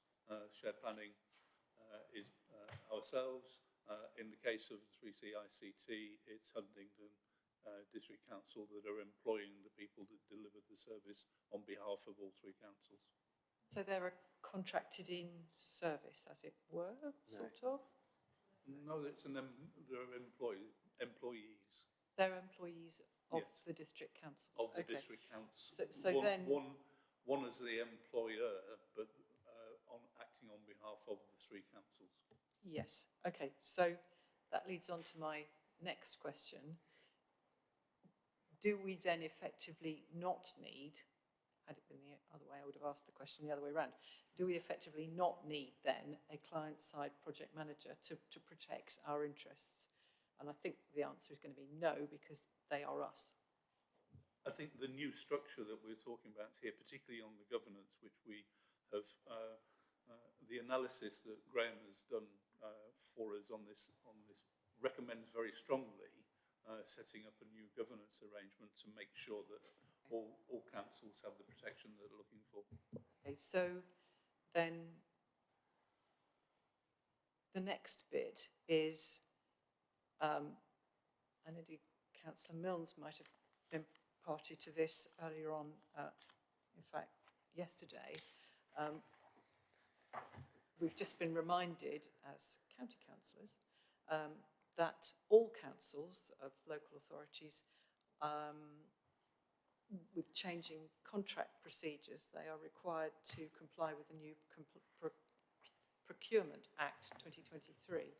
And I just wanted to check that how this fits with that and whether we are sure that we're complying with the rules of that Procurement Act, or if we don't need to, or how it falls with that. Councillor Mills. Yes, I've had an offer of support from the Chief Executive. Very good idea. Which I would be foolish to ignore. So please, Liz. Liz Watts. Thank you, and through you, Chair. So for the purposes of the employees, there's no procurement involved because they're employees of Hunts District Council. For any contracts that the IT service procures, obviously whichever council is procuring would need to comply with the details of the new procurement legislation. And just as you've had briefings in the County Council, we had a briefing here at South Cambs on Tuesday about that. Councillor Bradman. So the only other thing I wanted to say I was sorry not to see in the report was a little bit more detail about the options that were put to one side. There were 7 options. We had a very brief narrative about what the other options were, and I was sorry not to see a bit more detail of that. I assume that is only because the committee that you referred to, which presumably also had representatives from the 3 district councils, would have analysed those other options, and they were the people who decided that the options that have been recommended to us should be those that are recommended, because otherwise it would have been very unfortunate if those options had been dismissed without proper scrutiny. Councillor Milnes. I can promise you we spent a long time iterating the options that were before us. And the most recent one, for example, included a specific request of drawing back from the shared service and going independently for ourselves. So that was useful work just to consider the outside parameter, or the outside option there. And if you bear in mind that we've had to do this work based on the fact that we've got a year's notice if we wanted to withdraw from the service, and that I think ends at the end of September for the year's notice period. So that's why it's here now in the state it is. So we've done a lot of work on iterating through those options. So you can be confident that they've seen lots of scrutiny. In which case, if I may, Chair, can I say thank you very much to that other committee who've done the hard legwork on it, and it didn't come to us. So thank you very much. Okay. Councillor James Hobro, please. Thank you, Chair. So, yeah, I had a few questions. Having gone through the report, I find that I'm following and agreeing with the gist of it and the recommendations, but there's an awful lot in the detail that I found, despite being someone who works in this area, that I found a little bit unclear. And especially in what I really like to focus in on is our perception as a sort of client of these services of what we mean by things like digital transformation. So a term like that can mean all sorts of different things, especially the word digital. It's used to mean practically anything new at the moment. And reading through the report, I found it hard to pin down what aspect of digital this is all referring to. My understanding is, I mean, clearly in here we have the appointment of a Chief Digital Information Officer. So it seems to me that role encompasses anything that is developing our services and not routine, day-to-day, maintaining existing services or infrastructure. That wasn't stated explicitly in the report, or at least I found it wasn't laid out clearly that is what we perceive as being digital. So I mean, I think digital can be used to mean, it can be used to mean a move from in-house to cloud. It can be used to mean a change in the style of applications that we use that people use to interact with the council. It can mean more gathering of data and use of data in all sorts of interesting ways. And it can mean a change in the way that we approach IT services, a kind of holistic change. Maybe it means all of those things. But it wasn't clear to me what we meant by some of these really quite important terms and ideas that are being dealt with in this report. So I wondered if perhaps... Let's take that first, I think, 'cause that's an important... Yeah, Brian Mills, Councillor Brian Mills. I'm going to just say a little myself and then offer this to Graham and Jeff again. I felt the same thing, but I felt much more comfortable by the end of the report than I was at the beginning, because we've got specific areas of work, including, I've already mentioned, robotic automation and artificial intelligence, which are really clearly going to give us great opportunities. And it's that opportunity spotting that the CDIO is going to be employed to do, so that working with leadership teams in all three councils, they will be able to look at offering new services or delivering services in new ways that will assist us to be more efficient and actually innovative about the services that we serve to our residents. So I think that's a critical mentality, and what I've described as we need some sort of evangelistic fervour for going to a new level of delivering IT services that we've been quite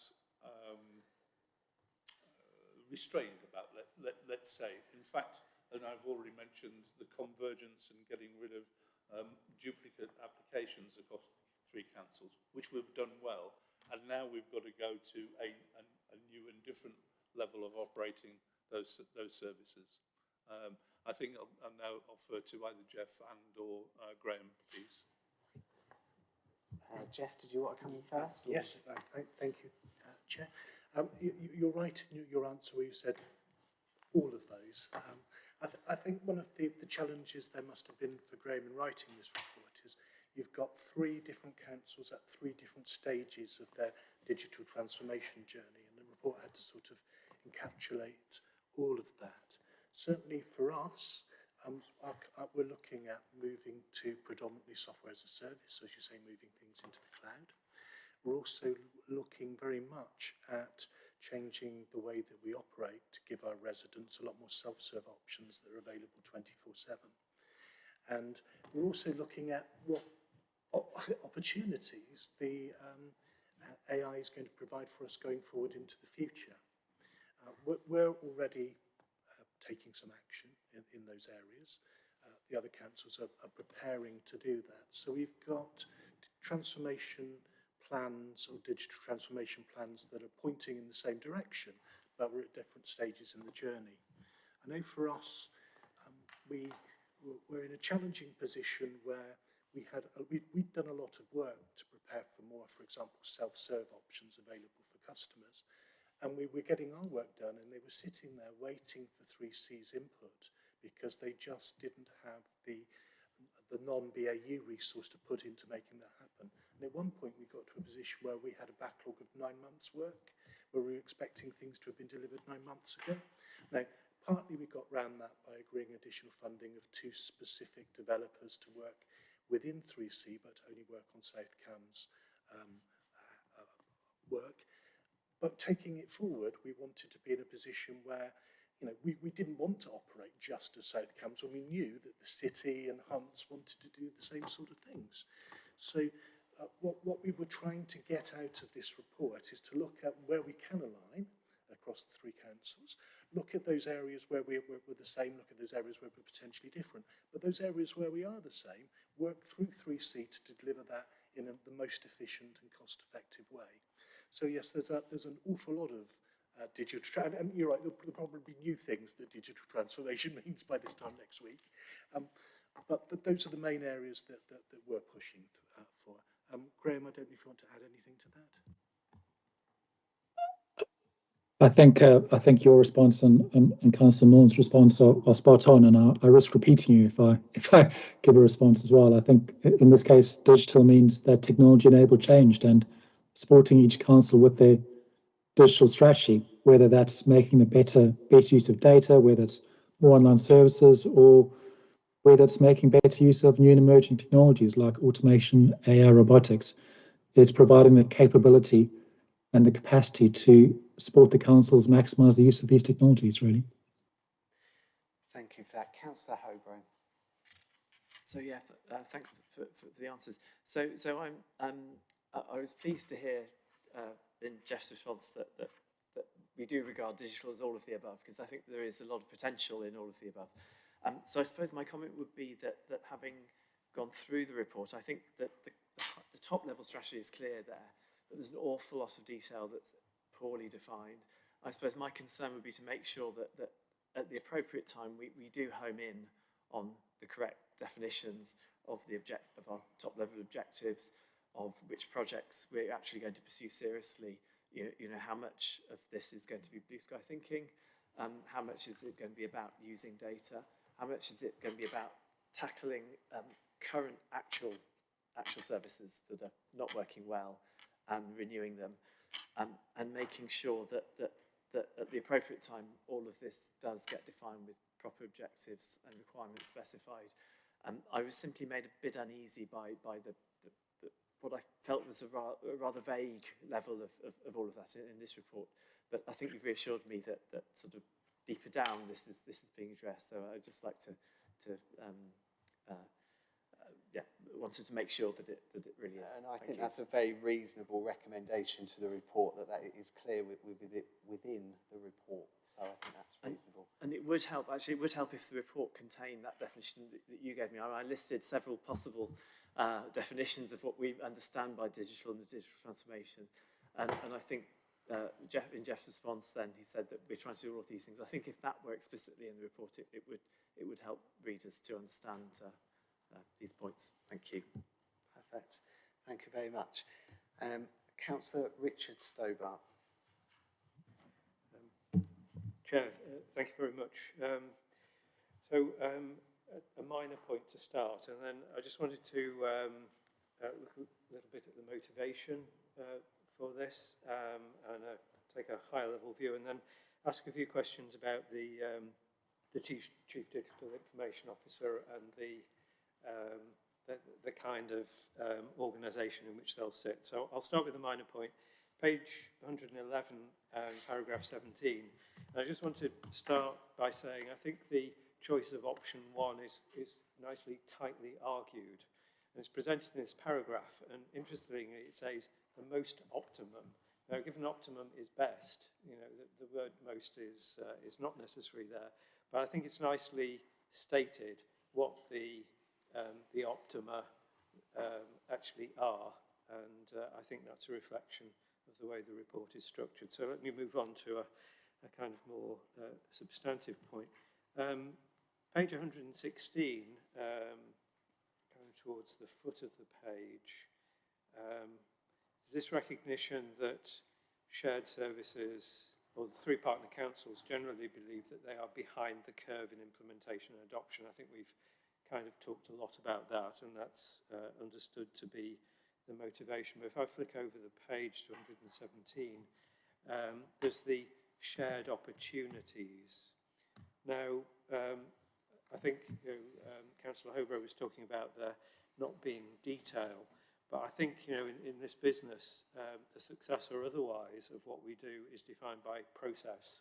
And I think the process here, and it's defined and unpacked further on in the report, is actually quite acute.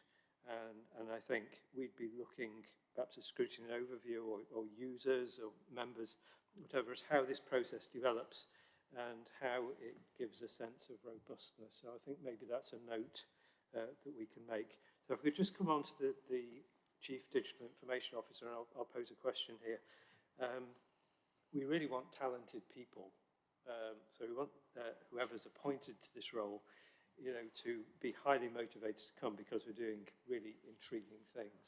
And I think the choice of option 1 means a scale and a variety of stuff such that we will attract talent. So I think that kind of justifies option 1. But the kind of things that we're doing, if I could try and distinguish them, we've talked about support for our residents and being just very good at that. But there are going to be things that we lead on. And I was just thinking of some of the things that Greater Cambridge Shared Planning Service are doing in their digital strategy. And how do we support that? And I'm just thinking that kind of thing is almost class leading. So we'll see a range of stuff. So how are we preparing the Chief Digital Information Officer and their staff in order to be able to handle these more really progressive advanced things like the planning service, what the planning service is doing, and maybe the more routine that don't attract the headlines, that sheer variety? Will we have a pipeline? Who will decide the projects and so on? So there's my question. CDIO appointment, how does it go and how do we make it a good job for them? Yeah. Okay. Councillor Brian Milnes, please. So I'll give a short answer to that, which is I think this document provides a really good framework for presenting to a potential CDIO. I think you'll see in there the ambitions of all 3 councils, which are very similar, even though we're at perhaps different stages of developing our digital strategies. And that does present a huge opportunity for somebody to come in and make a radical difference to the way that our councils can work. So I do think there's a potential in there to attract the best candidates. We're going to share the costs between us because they will be expensive, unfortunately, but that's the nature of the beast. And so, yes, I'm confident that we've got the basis. I've read this report several times in different iterations. And in the 6 years I've been at the council, this is the most comprehensive and forward-looking report that I've seen in regard to this topic. We've been waiting a long time for it, and I'm delighted to see it and to recommend it to both this committee and the wider council. So if on top of that Jeff or Graham wants to add something to that, but I think you're right in isolating the huge importance of the right candidates. I think that's pretty clear. To do the job. That's pretty decisive, clear. So are you happy with that, Richard? Chair, yes, thank you. If I could just add something, of course, maybe slightly more, more down to earth. So I was just noting in amongst the projects, and I may be picking up Councillor Leeming's point, the transition project, which I think the Chief Digital Information Officer would have oversight of. It's defined quite well. I just picked that one project up to look at it. And I was interested in, for that, are the risks beginning to crystallise, some understanding of the process and the delivery mechanism? And would it be wise to press on too far with these projects before the appointment of said individual? I mean, what's a good strategy here? Not to go too far, this CDIO needs to own the solution in a sense. How do we manage that process? Councillor Brian Milnes. Yes, I think I'm going to reference both Jeff and Graham again, because I think, Jeff, you've already mentioned that we're not standing idle awaiting for the appointment of this important role, but we are actively going through the process of defining the role and going out to the market and finding somebody as quickly as possible, because it's clearly critical to that. Jeff, I don't know if you or Graham want to add something to that. You're exactly right that there'll be some of these projects that are done across the three councils that we can crack on with, and we don't need to wait for the Chief Digital Officer. And there'll be others that we need to do very much hand in hand with 3C ICT, or 3C Digital, sorry, as it would become. And although there is already somebody who's head of projects at 3C Digital in post now that we can work with, for some of those areas we will need, it would be sensible to wait for the appointment of the new Chief Digital Officer to make sure that what we're doing fits in with the organisational objectives of 3C. Can I also say as well, by the way, I absolutely agree with you that all of these, all the really good programmes that you get are a nice mixture of the shiny, the new and the exciting, and the dull and worthy, but things that actually go on in the background that are going to deliver some real benefits. And it's always a challenge getting the right mix there to keep the energy, the enthusiasm up, and make sure that you're constantly delivering for customers, whilst at the same time ensuring that the correct amount of resources going into that other work, which will give you benefits in the future, but might not be quite so exciting and new. So it's getting that balance is always a bit of a challenge. All three councils have got project management offices now, PMOs. So we've got the opportunity to share resources across projects. These sort of areas can be, you're right, it can be quite difficult to attract talented people. And that's not just for the chief digital officer. You know, it talks things like some of the technical BAs that we might have, or technical project managers. So we've got some real opportunity to look at how we can, between us, use the resources that we've got across the three councils to deliver most efficiently on those projects where we've got shared interests. I'll perhaps refer to Graham to talk about those other projects that you might need to wait for. Just briefly, Graham, I think we've sort of covered the question, but yeah, just briefly come in on that. Yeah, very briefly, I think it's a very good point that the sooner the CDO onboards and provides the directional leadership, the better. Although we are expecting that there could be a 3 to 5 month recruitment period, which is why in the transition plan, some of the early work is very process orientated, and then some of the other work, such as the organisation planning, any restructures that are happening, the direction, the comms, the IT strategy, all of those are waiting for when the CDO is on board. So that's how it's been planned. It's kind of a transition in 2 phases to help make sure that the areas where the CDO will add the most value do wait for when he onboards. Thank you for that. Councillor Stobart, did you want to come back on that? No, that's great. I think we kind of captured that. And yeah, thank you for the various responses through you, Chair. Yeah. Perfect. Councillor Drew. Thank you, Chair. I'm going to ask 3 questions, which are basically the same question, but focusing on 3 different groups. One of the things I'm really interested in is solid, absolute, clear examples of how this is going to improve services for those who use them.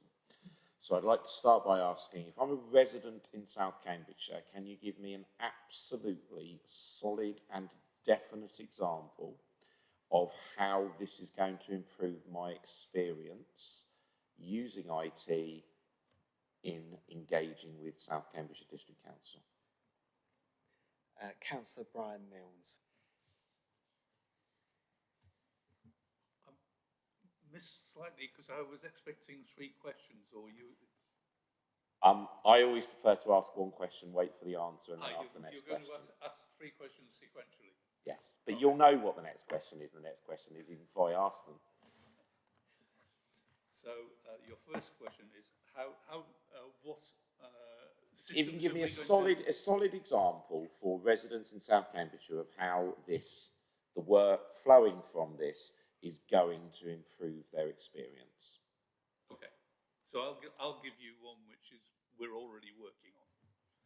So the ability to have residents interact with the council outside working hours by a combination of artificial intelligence. So we've got a chat function already, but developing that so that you don't need a person behind it before the thing is triaged, the issue is dealt with.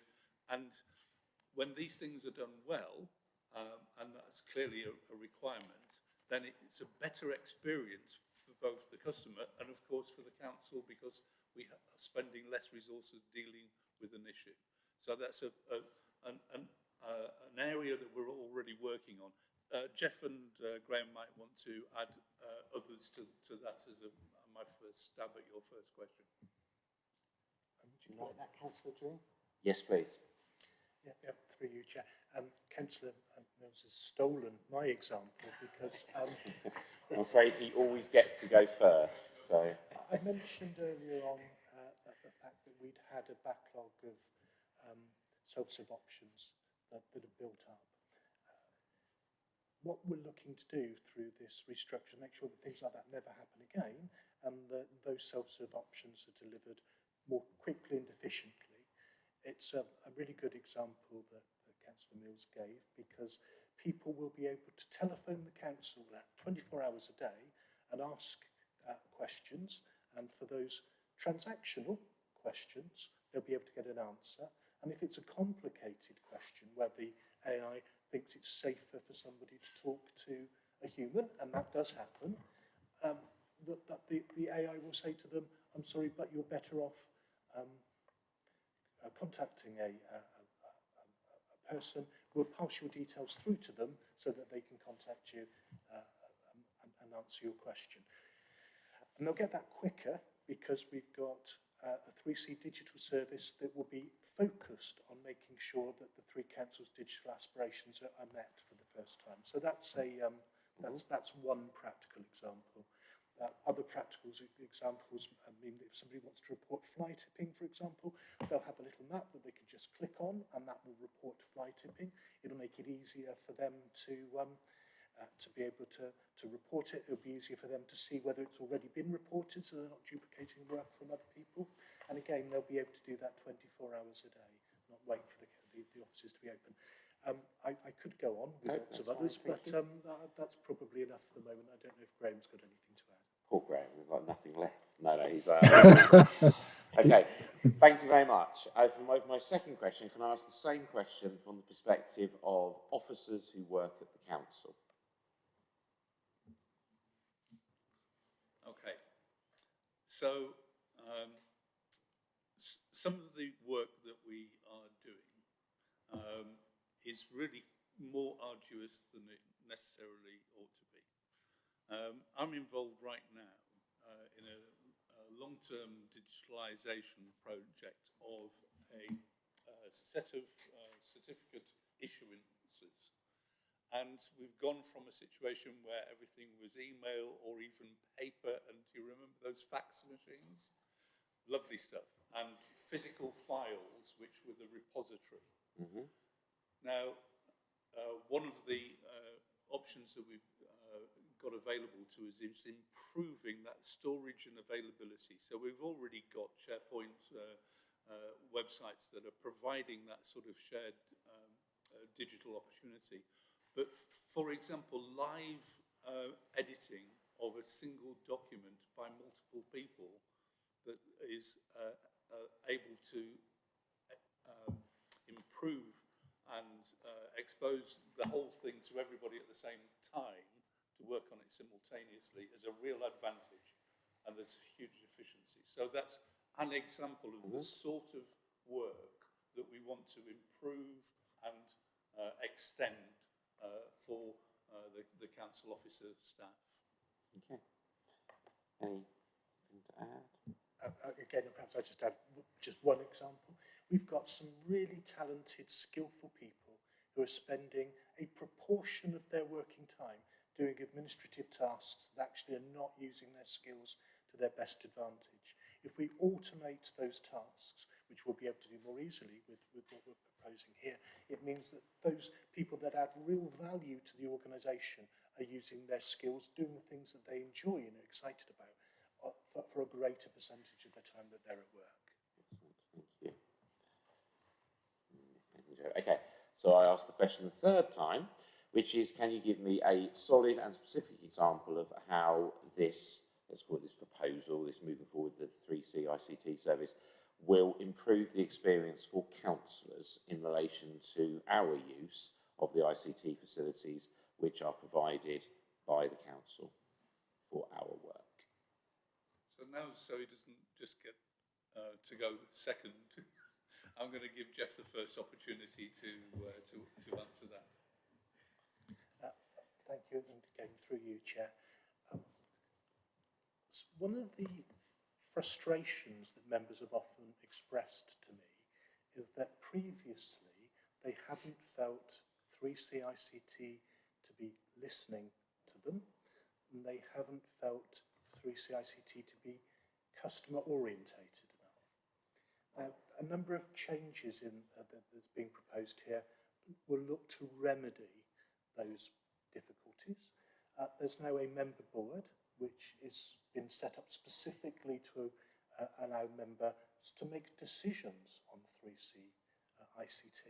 And I think actually in many ways, most important of all, the idea is for the Chief Digital Officer to report to the Chief Executives or the Chief Operating Officers in each council rather than to a director at Huntingdonshire. And that really means that when you're expressing your frustrations on a particular issue to myself or to Liz or to Anne, that we have that direct input straight away into the most senior person in 3C ICT to be able to explain that the difficulties that you are being caused as members, what your aspirations are, what you would find really helpful going forward, and to make sure that that person can be held accountable for delivering what you need in an efficient and timely way.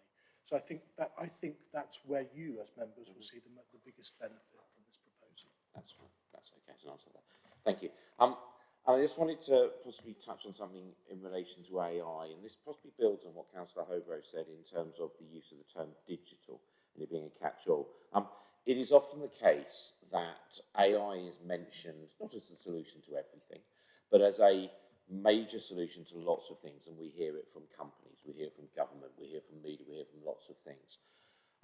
One of the things I'm always very interested in is exactly how artificial intelligence is going to change, improve the services that are provided. Now, James obviously refers to the thing of having the AI manage the chat function, has given us a very good example in that. But is there a way in which the council intends to use artificial intelligence to improve its internal procedures? So not so much public facing, I mean it may end up out in the public, but we've given a public facing example there in terms of the website and the chat, and there's a great example there I think in terms of how that will help officers as well. Is there some way in which you can give us a very specific example in very clear terms of how artificial intelligence will, I suppose, improve the work of officers internally? So I'm going to pick up on something that Jeff has already alluded to, and the triaging of incoming calls is often all difficult, and we're not using our own resources particularly efficiently in some of the ways we're currently dealing with those incoming calls. So what we want to do is relieve staff from dealing with stuff that can be actually dealt with automatically, so that they can then concentrate on the more tricky aspects of enquiries that are coming in. And I think we're already experiencing some of these learning capabilities of those artificial intelligence systems, which is when they know they've got it right, when they're not certain, and when they're absolutely need human intervention to actually finish an inquiry or a query. And I mean, I'm just thinking of the original expression computer. A computer was a person that sat with a machine to do computation. We don't do that anymore because our technology has given us that sort of advance, and that's what we want to continue to do.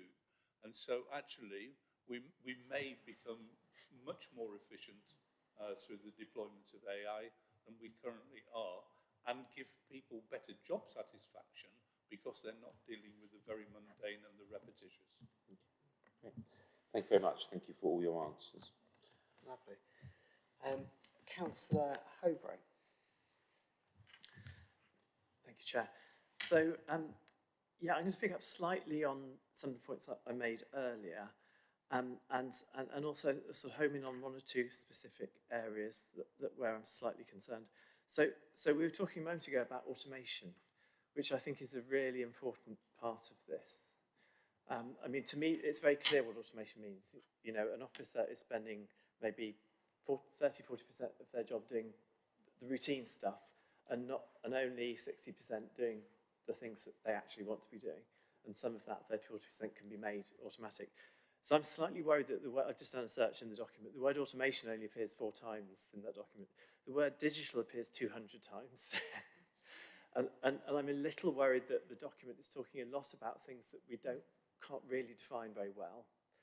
And not really homing in. And it seems to me that the desire to pursue automation is really important in this strategy. And I'm slightly worried that that's not captured well enough in this report. There are 1 or 2 other areas where I think the report needs better definition. So things like SLA, service level agreement, we might all know what that means, but it's not actually defined, it's just quoted. Even ICT is not defined anywhere in the report. I know it's in the title. And there are some phrases like hyperconverged infrastructure and virtualization, which I translate to mean some kind of software middle layer that allows the same applications to run on premises and in the cloud. That's what I think it means, but I suspect that most people have absolutely no idea what that means. So I'm a little worried that we are getting a bit bogged down in some of the rather vague specifications here, and perhaps not paying enough attention to some of the things that we know we really want to do that we can define, such as automation. That's me expressing a general concern. Perhaps, can I ask if that, is it possible to have that addressed? And then I'll come back with something more specific. Brian Mills. Yeah, thank you. I'm slightly conflicted because the audience for this document, in part, is quite a technical audience, and for the rest of us, and indeed there were things in there that I had to go and look up as well, including the hyperconvergence. I even had to look up business partner because I'm rather old-fashioned in this way. Business partner is an HR, well-understood HR term. I used to talk about values, beliefs leading to outcomes through making sure the skills and the knowledge base for people were right. But that's really the role of the business partner, is to do that analysis. But I had to check it out. So it's rather difficult. We could have had a very much longer report that much more clearly laid out some of this stuff. I think perhaps adding glossary might be assistance of use in there. So I'm happy to take that on as an idea. And Jeff and Graham, I don't know whether you've got anything else to offer on that. I think that seems reasonable as a recommendation to have the glossary in those terms defined more clearly. I think that's what you were getting at, wasn't it, Councillor Hobray? So come on to your second point. Yeah, so just to clarify that again, so it's not simply that I'm talking about the language, but I think that the more we move towards plain English rather than getting perhaps a bit too lost in the jargon, then the more it helps us to clarify what we're actually trying to express here. I don't think it's just about saying the same things in a more understandable way. I think it really helps with the thought process and the rationale of what's contained in there. Yeah, so I had a couple of specific questions. So one of them was about the question of on-premises systems versus the cloud, and this is clearly one of the themes of digital transformation in general, and it's one of the themes of this document and our transformation. I wanted to check that we're approaching this with a spirit of pragmatism and not too much of a spirit of idealism, that there is a slight risk that sometimes this decision for the transformation is made at a very high level in an organisation without necessarily getting that feedback up and down as to whether or not moving everything across the cloud really does help in every respect. And just as an example then, data storage, for example, in the cloud is quite a lot more expensive than it is on premises. Often it depends on the context, but it can be. On the other hand, it can open up possibilities for processing the data that are not there when it's done on premises. So I wanted to just check that we are entering into these transformation of technology choices with a spirit of pragmatism and testing each of the individual transformation points, rather than being too attached to the idea of everything moving in a particular direction. Because, I mean, newer is not always better. Hopefully it is, but it's easy to get tied up in a new technology that doesn't really quite deliver and isn't perhaps well enough specified. So, yeah, I just wanted to test that we are aiming to be pragmatic at a relatively fine granularity in these technology choices, specifically with moving to the cloud. Councillor Brian Mills, are we aiming to be pragmatic with that? Yes, thank you. I'm going to mention a couple of things and then I think passing over to Graham for a few more comments on this. So this whole migration process from on-premises to cloud-based services is clearly a popular trend at the moment, should we call it. And indeed, I remember when we were outsourcing everything as fast as we could back in the 1990s, and it was very much a trend. Very, very nice for the first 3 or 4 years for the initial contract, and then when everything had been transferred, all the stuff had been tupied, very difficult to go back, and all of a sudden the price went up significantly. We talked about how officers are going to have an improved life. One of the things that outsourcing does is allow them to get on with doing the productive stuff in their lives, rather than applying patches, testing it, rolling them back because it didn't work, and so on and so forth, which is the real advantage in going to cloud-based services. But I think there is some premium in that. And perhaps I can introduce and go back to Graham to talk about some of that stuff in terms of a philosophy of use. And my view is that we were rather late in coming to this this party, if you like, that we could have done more earlier on moving to cloud-based services. But Graham, would you like to pass comment?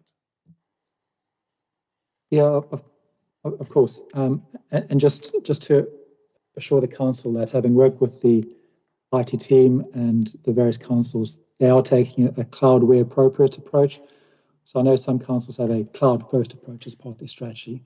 I think it is a pragmatic approach, as cloud where appropriate, where there's the right choice, where there's the right cost in terms of the technology choices that they're making, and that is reviewed on a case-by-case basis. So that is definitely the approach that has been taken. I guess the second point I'd make is that this document isn't a strategy document. It doesn't define the IT strategy. It doesn't define the technology roadmap. What it does do is set out how these decisions and how this change will be managed, making sure that there's the right governance, the right controls, the right assurance, the right oversight from the councils, the right level of engagement to make sure that the right choices are made. And as some of the other councils have recognised, this helps to set the guidelines and the framework to ensure that the 3C digital model is successful. So that'll also help to make sure that decisions around this have the right level of oversight and scrutiny, and to properly address the council's requirements and needs. Thank you. Okay. Councillor Hobro, did you want to come back? Yeah, I'd like to come back briefly if that's okay. So I think the analogy with outsourcing is an excellent analogy. This is exactly what we're doing with moving to the cloud. It's very similar to outsourcing an internal service. And so if we hold in the back of our minds our experience with outsourcing, which is that sometimes it works brilliantly and other times you get into very difficult contracts that don't quite meet your requirements, and sometimes you end up wanting to bring things back in-house. All of this will apply to the move to the cloud.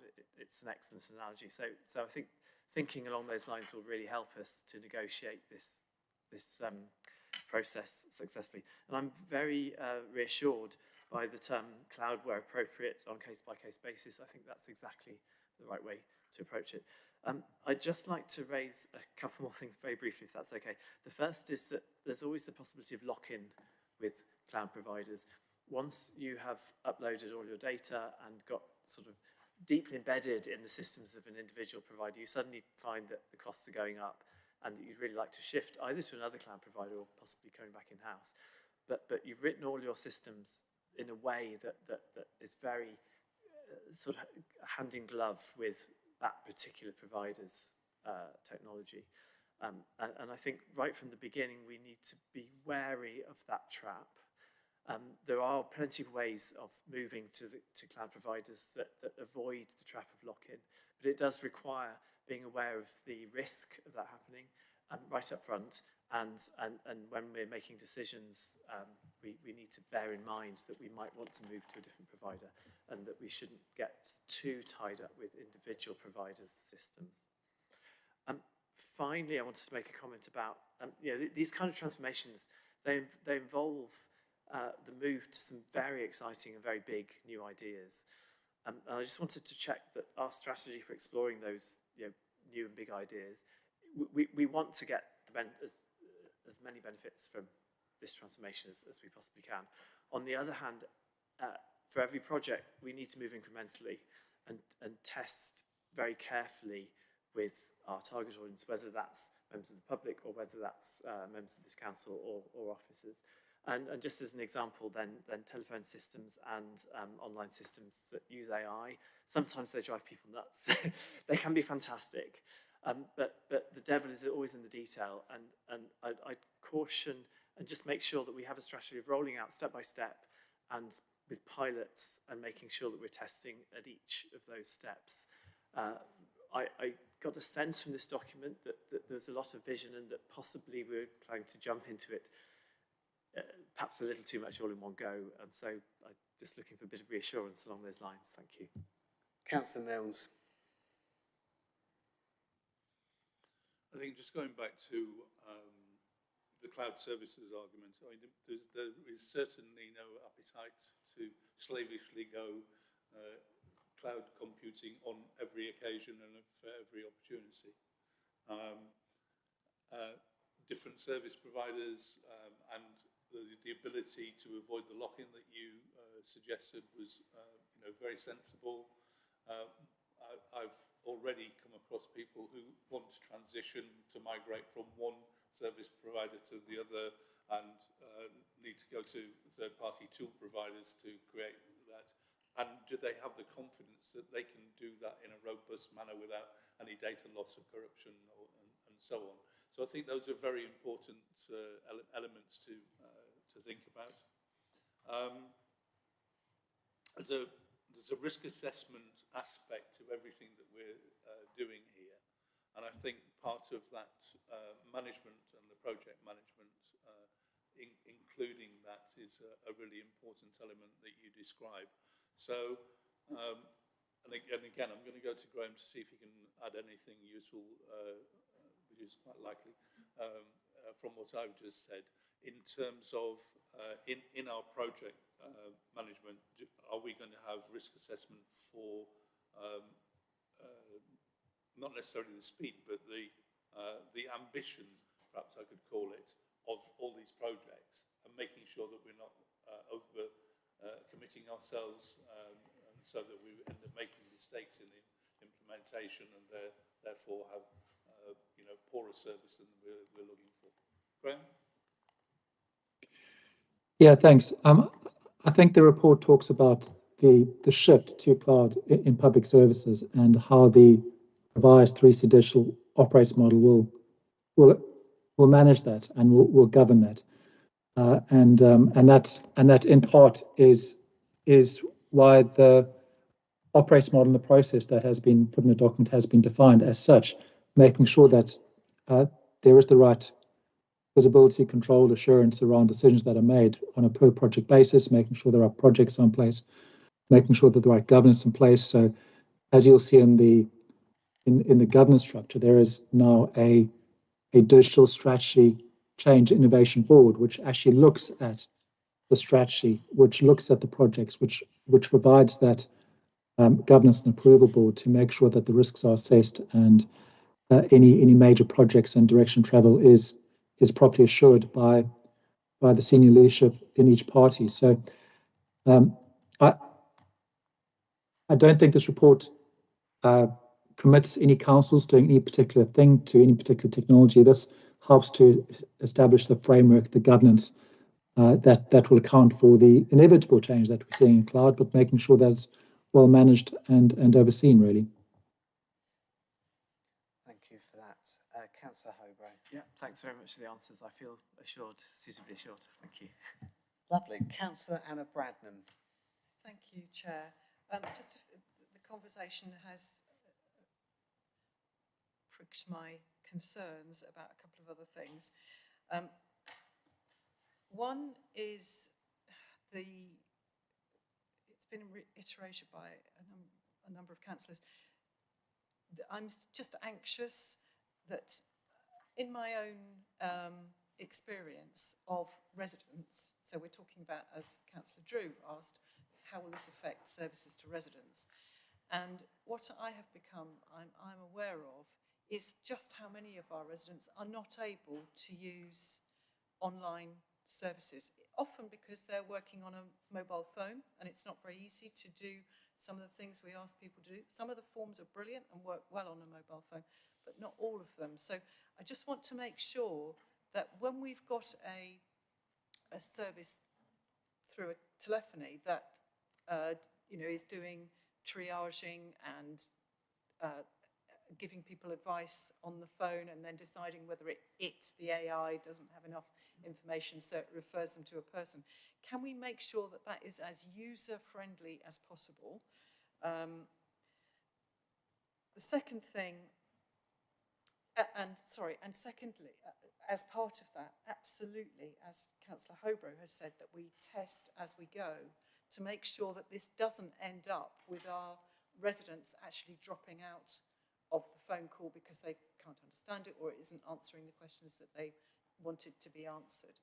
The second thing was, I noticed, and Graham has referred to this, there are 6 new boards listed, and I just want to be clear, maybe not now, they're elucidated on pages 130 to 131 and then more detail later. But I just want to be clear that that's not going to increase our costs massively. I don't know who will be sitting on those boards. The third thing is with regard, absolutely, we need a glossary, and I just wanted to say, well done. There are a number of terms that have been put in full and then abbreviated on pages 116. I'm drawing your attention to them so that you can put them into the glossary. 119, page 121 and page 128. Brilliant. So things like enterprise architect, continuous service improvement plan, etc. I say that one, continuous service improvement plan, because CSIP has other meanings within the district council. But there are some that are not in there, so I just suggest you might want to look at SLA, as Councillor Milnes has said, ICT, as others have said, the hyper-coverage thing, which I never found, and also item 5, Tom, on page 128. I never knew what that meant. So maybe they could be stuck into the glossary. That would be great. Thank you very much. Operating model that if I may, Councillor Milnes. Yes. Through you, to answer some of those questions. Agreed. Councillor Bradnam is not on her own.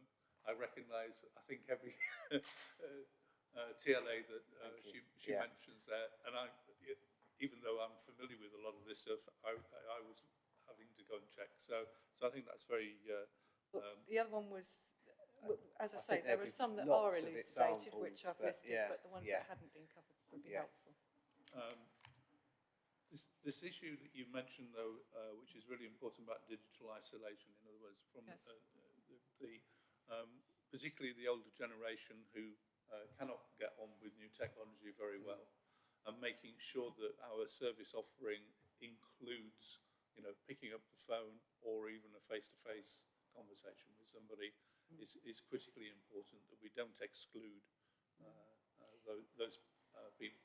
And it's very varied. I mean, there are some people that, you know, are younger than me that have struggled with this, and yet my mother-in-law, bless her, has just got a smartphone. She thinks it's absolutely wonderful. She's WhatsApping everybody and has taken to it like a duck to water. So, but that variety of adaptability and capability needs to be kept firmly in mind all the time. And you've reminded me, Councillor Milnes, that actually one of the service user groups that I'm mindful of is the isolated councillor sitting at home trying to work out how to get their laptop to work.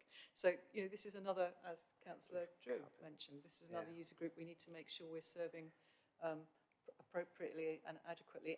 And you know, for members, this is a huge time waster if you can't get the answer.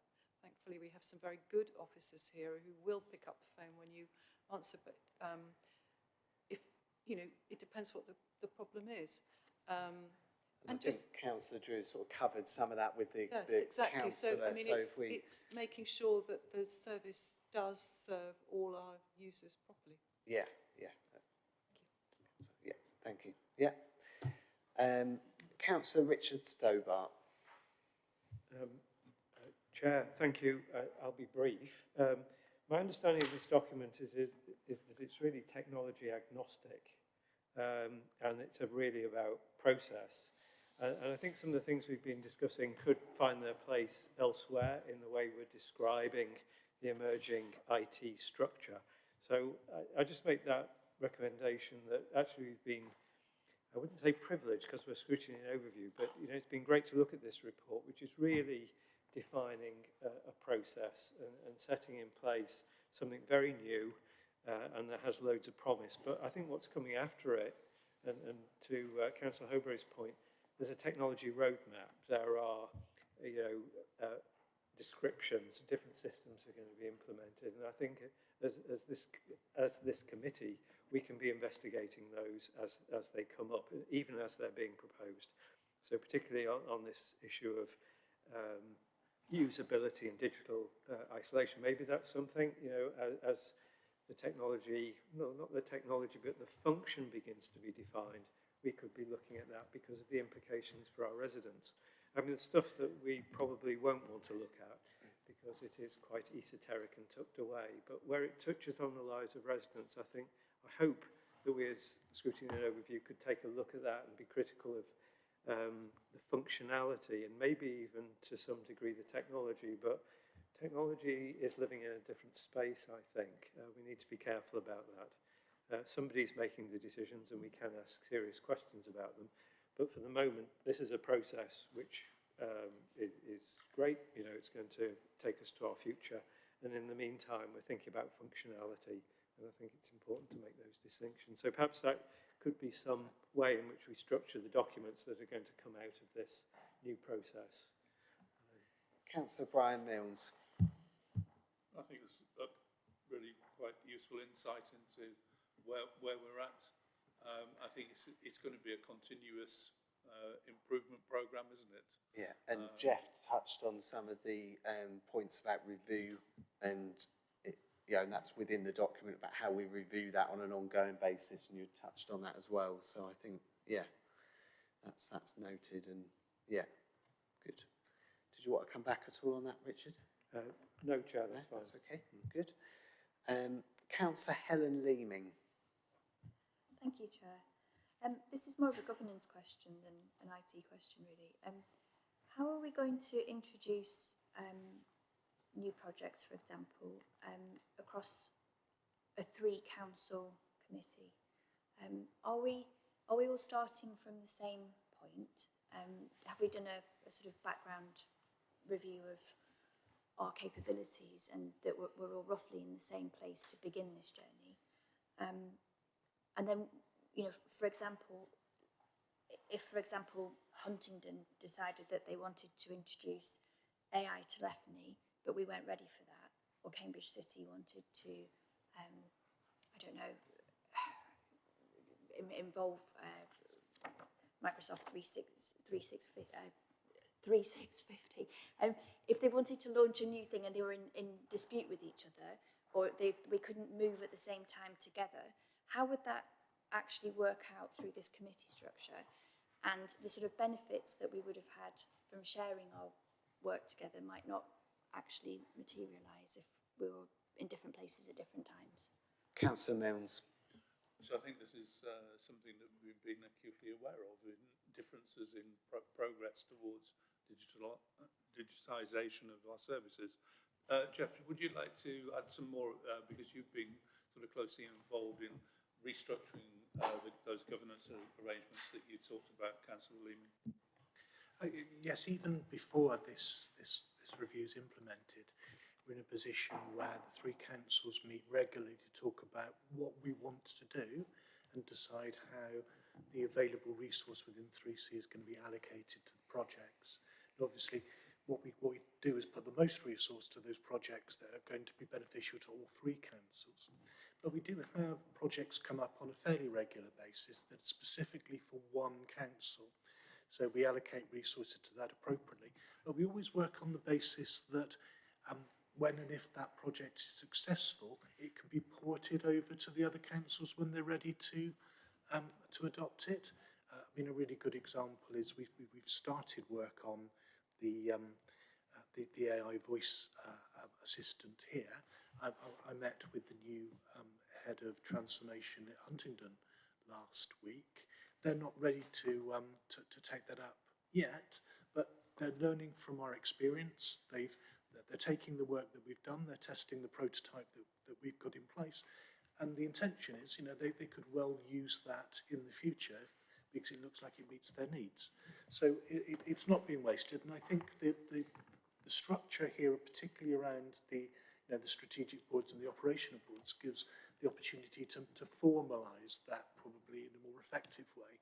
So I think it's actually quite an exciting opportunity to learn from each other, because there's no doubt that the three councils have got, although our aspirations are broadly the same, we've got different skill sets within each authority, we've got different things that we want to lead on first. So it actually gives us the opportunity to know that we've got something waiting in the wings for us when we get to the stage that we want to introduce that piece of work because another council's already done it. Councillor Lehman.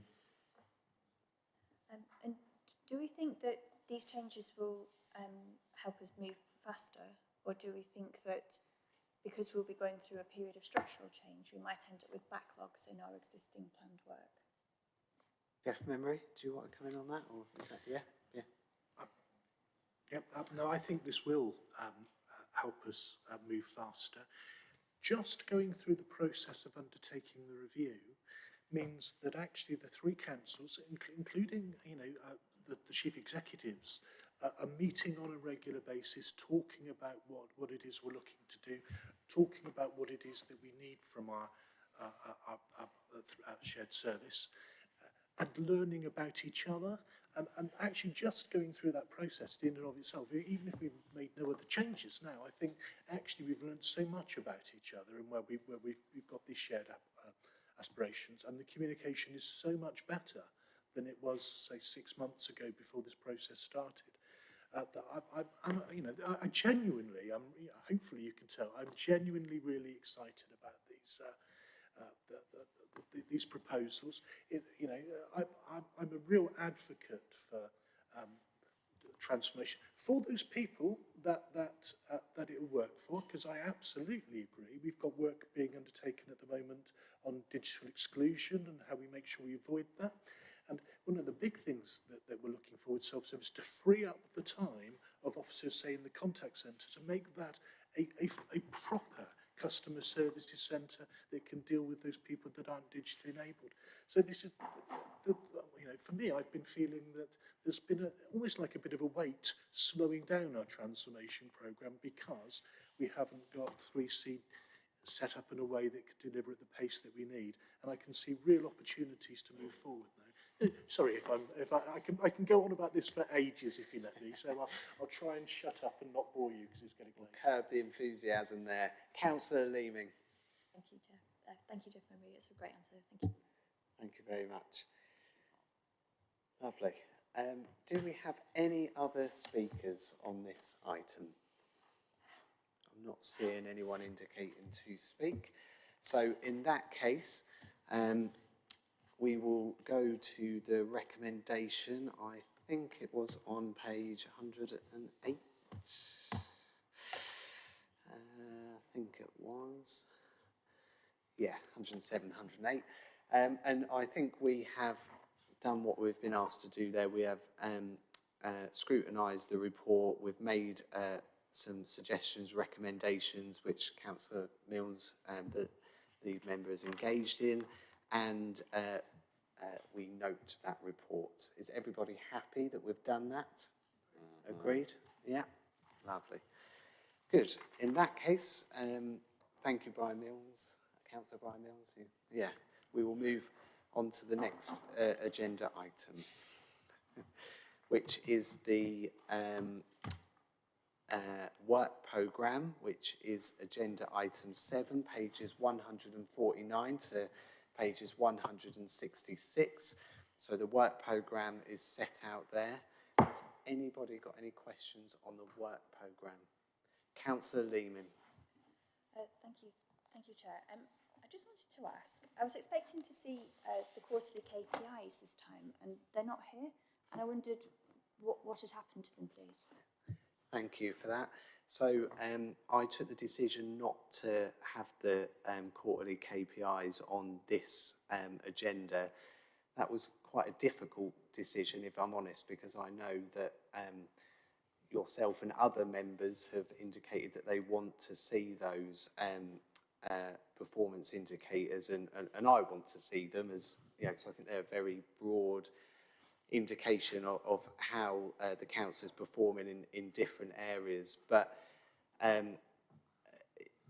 it was a difficult decision to make because I really wanted to have things on the agenda that, you know, we could really add value to, and I prioritised the two reports that we had in front of me. And I did have a conversation with Mr. Ledger and various other officers. Also, I would note that the report is public still, and the officers were very keen that if councillors did have questions on the KPIs, they were happy to engage with those and provide briefings on anything that you know, came up as a result of publishing those figures. So they are still fully within the public domain. We can still ask questions on them. I fully intend to have the other KPIs on, as you can see from the schedule in front of us. But I think there are, the reason I can't guarantee that is because there are reports that come up, and, you know, if I feel that we can add value to those, I'll prioritise them essentially. So, but I hear what you're saying, and it is important that we do see the KPIs. So, Councillor Bradman. Thank you, Chair. And I seem to remember you indicated to us at the previous meeting that you might review the quarter one KPIs as whether to have them on the agenda or not, because, as you rightly said, there were two things that would make the agenda quite heavy, and also the quarter one KPIs are at a very early stage of delivery, and so I think you made a sensible decision there, and I think it would have been an even longer meeting than it is tonight had they been on there. So I think the decision was acceptable. Yeah, it was a difficult decision, and I think you know, Councillor Lehman is right. We need to make sure that we are bringing those as regularly as we can to this committee. But yeah, that was the decision that was made. Yeah, on balance. Yeah. Any other questions on the work programme? Councillor Paul Bear Park. Just a quick one about the 17th of October, which has got the title Scrutiny Review of the Water Industry, yeah, which sounds quite a broad scope. It does, yeah. I was wondering if you could provide any more information about that. Yeah, I'm going to circulate some written information on that. Ian and Pippa Turvey have very kindly put together some where we will be focusing the scrutiny, who will be coming in front of us, and our sort of intention in terms of getting value out of that. So I will circulate some information on that well in advance of the meeting, hopefully over the next sort of week. Yeah, so I think that's a very reasonable point. We've got some people coming. Yes, yeah, so yes, so we have got we have confirmed something. Ian, did you want to tell us who you've confirmed and who we're waiting on thus far? It's been focused down to specific areas of water, flooding and water pollution. So we've invited people from Anglian Water, the Environment Agency, the Lead Flood Authority, and here, this council as well. We've heard from 3 of them, and we've also heard from Anglian Water that they're discussing it internally. So I'm expecting to get a full set very shortly. Good. Thank you for doing that, Ian. Yeah. Okay. Any other questions on the work programme? Okay. In that case, we will move on and end the meeting there. I haven't forgotten anything, have I? No. Good. Thank you all for your attendance. I'm sorry that has been quite a long meeting, but I think, it's right that we went over those reports thoroughly.